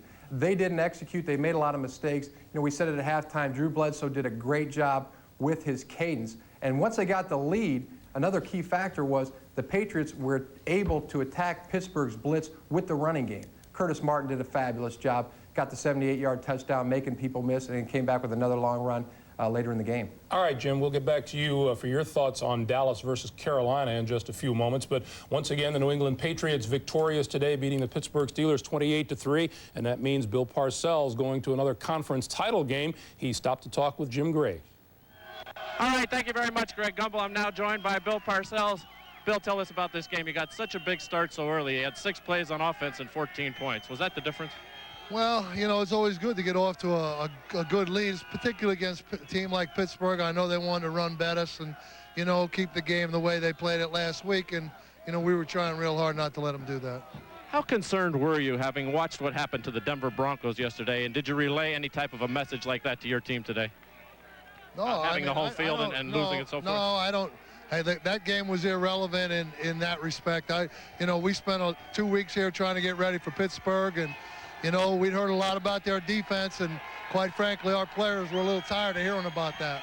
Bill, what did you see in their defense? They totally dominated and physically annihilated Jim Harbaugh last week, and they were so dominant. What did you see that was so effective and able to take advantage of? Well, one of the things is we have 2 weeks to prepare for the game, and that gives you a little bit of an edge in your protections and can get everything settled down. And And we had a few rocky times during the game, but by and large, we did all right. The big plays today and the performance of Curtis Martin. Can you comment on that, please? Well, you know, the running game's been getting a little criticism, but he's a good runner, and you got to watch him or he'll hurt you. Now you face a friend of yours, a guy you taught, Tom Coughlin. Been with you a long time. What about playing Jacksonville and Tom? Well, you know, we played once this year in a very close game, overtime. You know, I don't particularly enjoy playing against a guy like Tom, but that's the way this business is, and I congratulate him for what he's accomplished. He's done a terrific job there in only their second year, and, you know, now we got to fight it out, so we will. A couple of Hail Marys in that first game. It was really quite a game. It went into overtime. You had the big lead. Right. We expect something like that again? We were very fortunate to win that game there as it wound down, so we'll see what happens. Bill, you look exhausted. You don't look too happy. No, I'm not exhausted. I'm feeling real good. Congratulations. See you. Look forward to seeing you next week. Okay. All right, let's send it back to Greg Gumbel in New York. Thank you, Bill. All right, Jim, thanks very much. Yeah, he is pleased, although he doesn't show it. And, Mike, he's attempting to do what only Don Shula has done before. Don Shula, the only head coach with Baltimore and Miami to take two different teams to a Super Bowl. Bill Parcells trying to equal that. I tell you, he's a great coach. I tell you what he's worried about right now, and I know Bill. He's worried about how to get these guys out of the clouds back down to earth because he's worried that they're not going to take Jacksonville serious enough. Joe? One thing you see in a coach's face, I mean, that game was over, and right away, I think this guy was thinking about next week and the challenge he has. I'd say the one other thing he's feeling right now, he is elated for this reason. His team had been questioned about being able to win a big game. His quarterback had been questioned. And I think today he feels vindicated. Hey, they heard all this about Pittsburgh. You notice what he said? Yeah, I guarantee you that was in the pep talk. And he feels like they came out there and said to everybody, hey, we're for real. All right, coaches, we'll take a time out here. When we come back, we'll look ahead to Dallas versus Carolina as the post-game report continues.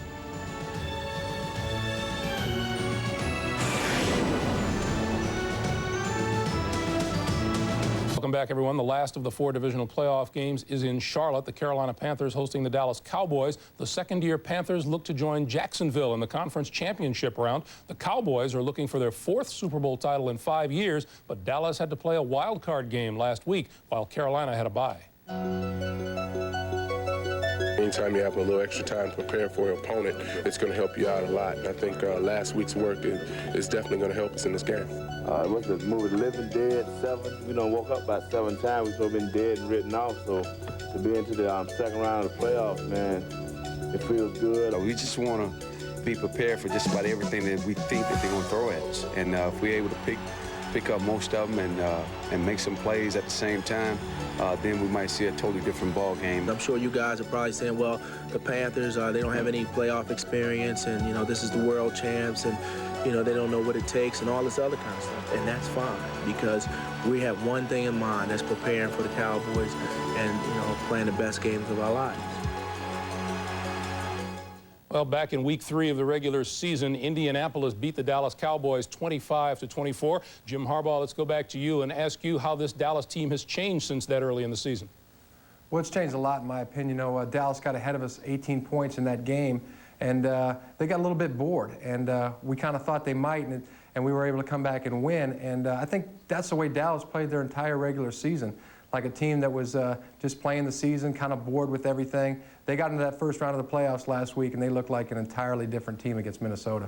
The Colts haven't had quite the off-the-field problems that the Dallas Cowboys have had, but as a player, how do you think that affects a team going into a game? Well, you know, I don't know the situation down there. You know, just like anybody else, you're just looking through the keyhole. But, you know, I think they'll be focused for the game. They've had adversity. They've had controversy before down there. It's hard to say how it will affect them. All right, Jim Harbaugh, thanks very much for joining us. We wish you a healthy offseason. We'll see you next season. Meanwhile, Mike, let's turn to you and ask you how you think the Dallas Cowboys are going to be focusing for this game.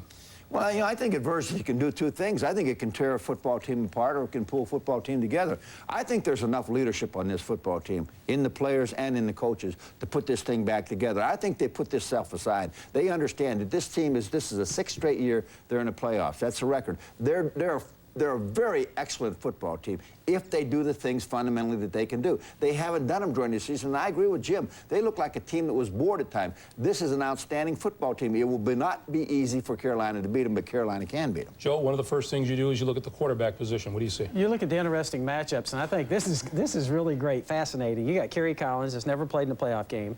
You got Troy Aikman. Think about this. This guy has over 100 quarterback rating in playoff games. So you got probably the best guy in the league going against an unproven quarterback. Now look at pass protection. Another interesting matchup here. Dallas is the best in the league at protecting their quarterback.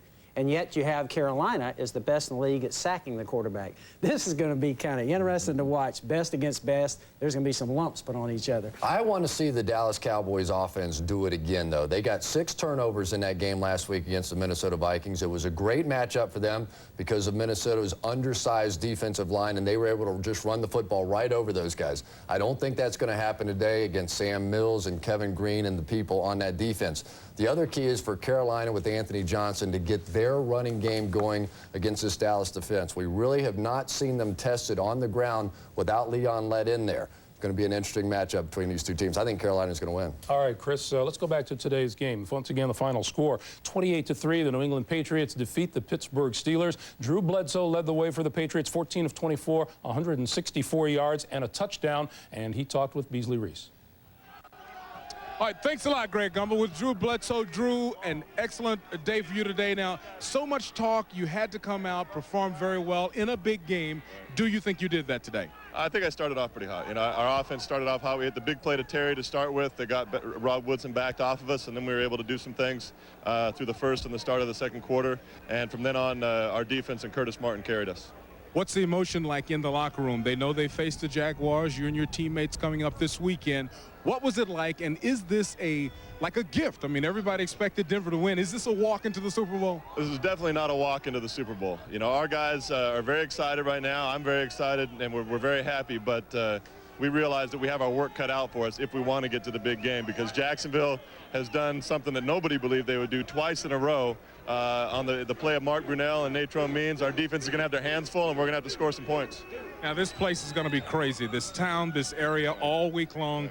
What do you have to do to remain focused, to re-gear, re-energize, and to really get it done this weekend? It's not hard. It's not hard. You know, we realize we've got the ultimate reward sitting there away, 2 games away from us, and you know, it's not going to be hard to stay focused. I'm going to enjoy this one tonight. Tomorrow, it's back to work. I'm going to start looking at Jacksonville. It's not going to be hard to stay focused at all. All right, Drew, thanks a lot. Congratulations. Greg Gumbel, back to you.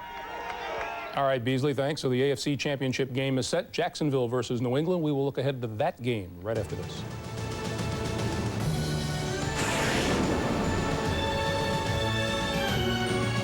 Brunell versus Drew Bledsoe will take place next week. They met earlier in the season. These two quarterbacks also met in college, with Drew Bledsoe playing at Washington State and Mark Brunell at Washington back in 1992. Take a look at Brunell. Is he used to running the football? Yeah, you bet he is. Meanwhile, could Drew Bledsoe throw the football back in college? This is in a snowstorm. Watch him launch this one. He threw for 260 yards and 2 touchdowns on this day as Washington State beat Washington by a score of 42-23. Now, in week 4 of this season, as we've been telling you all day, New England defeated Jacksonville in overtime 28-25. This is definitely a tale of 2 quarterbacks. Let's look at the little preview here in that game 4. If you take a look and see what's going to happen in this game next week. When I take a look at this, okay, Bledsoe passed for 255 yards. They're the 3rd rated pass offense. He was going up against the 16th rated pass defense in Jacksonville.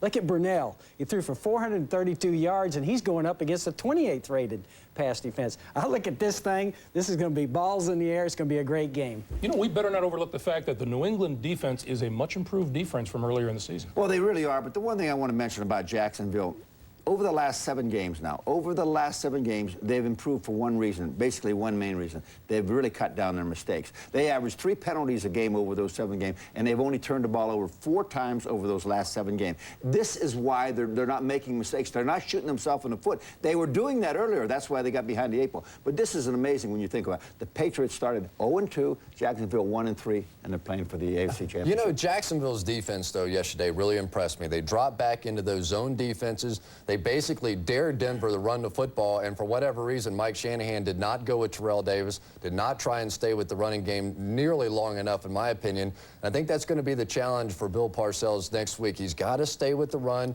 with Curtis Martin. Don't set himself up in those long yardage situations where Drew Bledsoe has to throw the football. You know, if you're looking for clues, though, here are two teams who are pretty much doing everything right the last few weeks. Boy, they sure are. It absolutely is. But Mark Brunell, in my opinion, went from being an unknown kind of a quarterback to a superstar almost overnight in these two playoff games. Yeah. We got to say New England's defense, 6 games previous to this, and not giving up more than 11 points a game. So I think they have stepped up. All right, this has been our last studio show for this season, and we certainly couldn't have done it without another terrific job from our studio crew, our staff, and our researchers. And as we say goodbye, I look at the names of the men and women who helped bring you our coverage of the AFC Divisional Playoffs yesterday in Denver and today from Foxborough, Massachusetts.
We invite you to join us next Sunday for the AFC Championship game. The New England Patriots hosting the Jacksonville Jaguars. Airtime for the NFL and NBC is 3:30 Eastern Time. Kickoff at 4:05 Eastern. NBC tonight starts with Dateline, then it's Third Rock from the Sun, followed by Boston Common, then it's the world premiere movie In the Line of Duty, Blaze of Glory. For Mike Ditka, Joe Gibbs, and Chris Collinsworth, I'm Greg Gumbel, and we'll see you next weekend from Foxborough. Speech. He covered all the bases.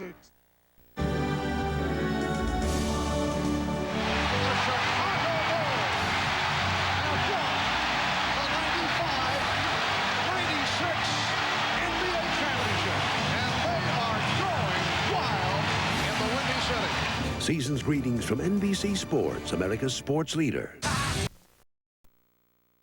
Manana, baby. Now, live from the Fox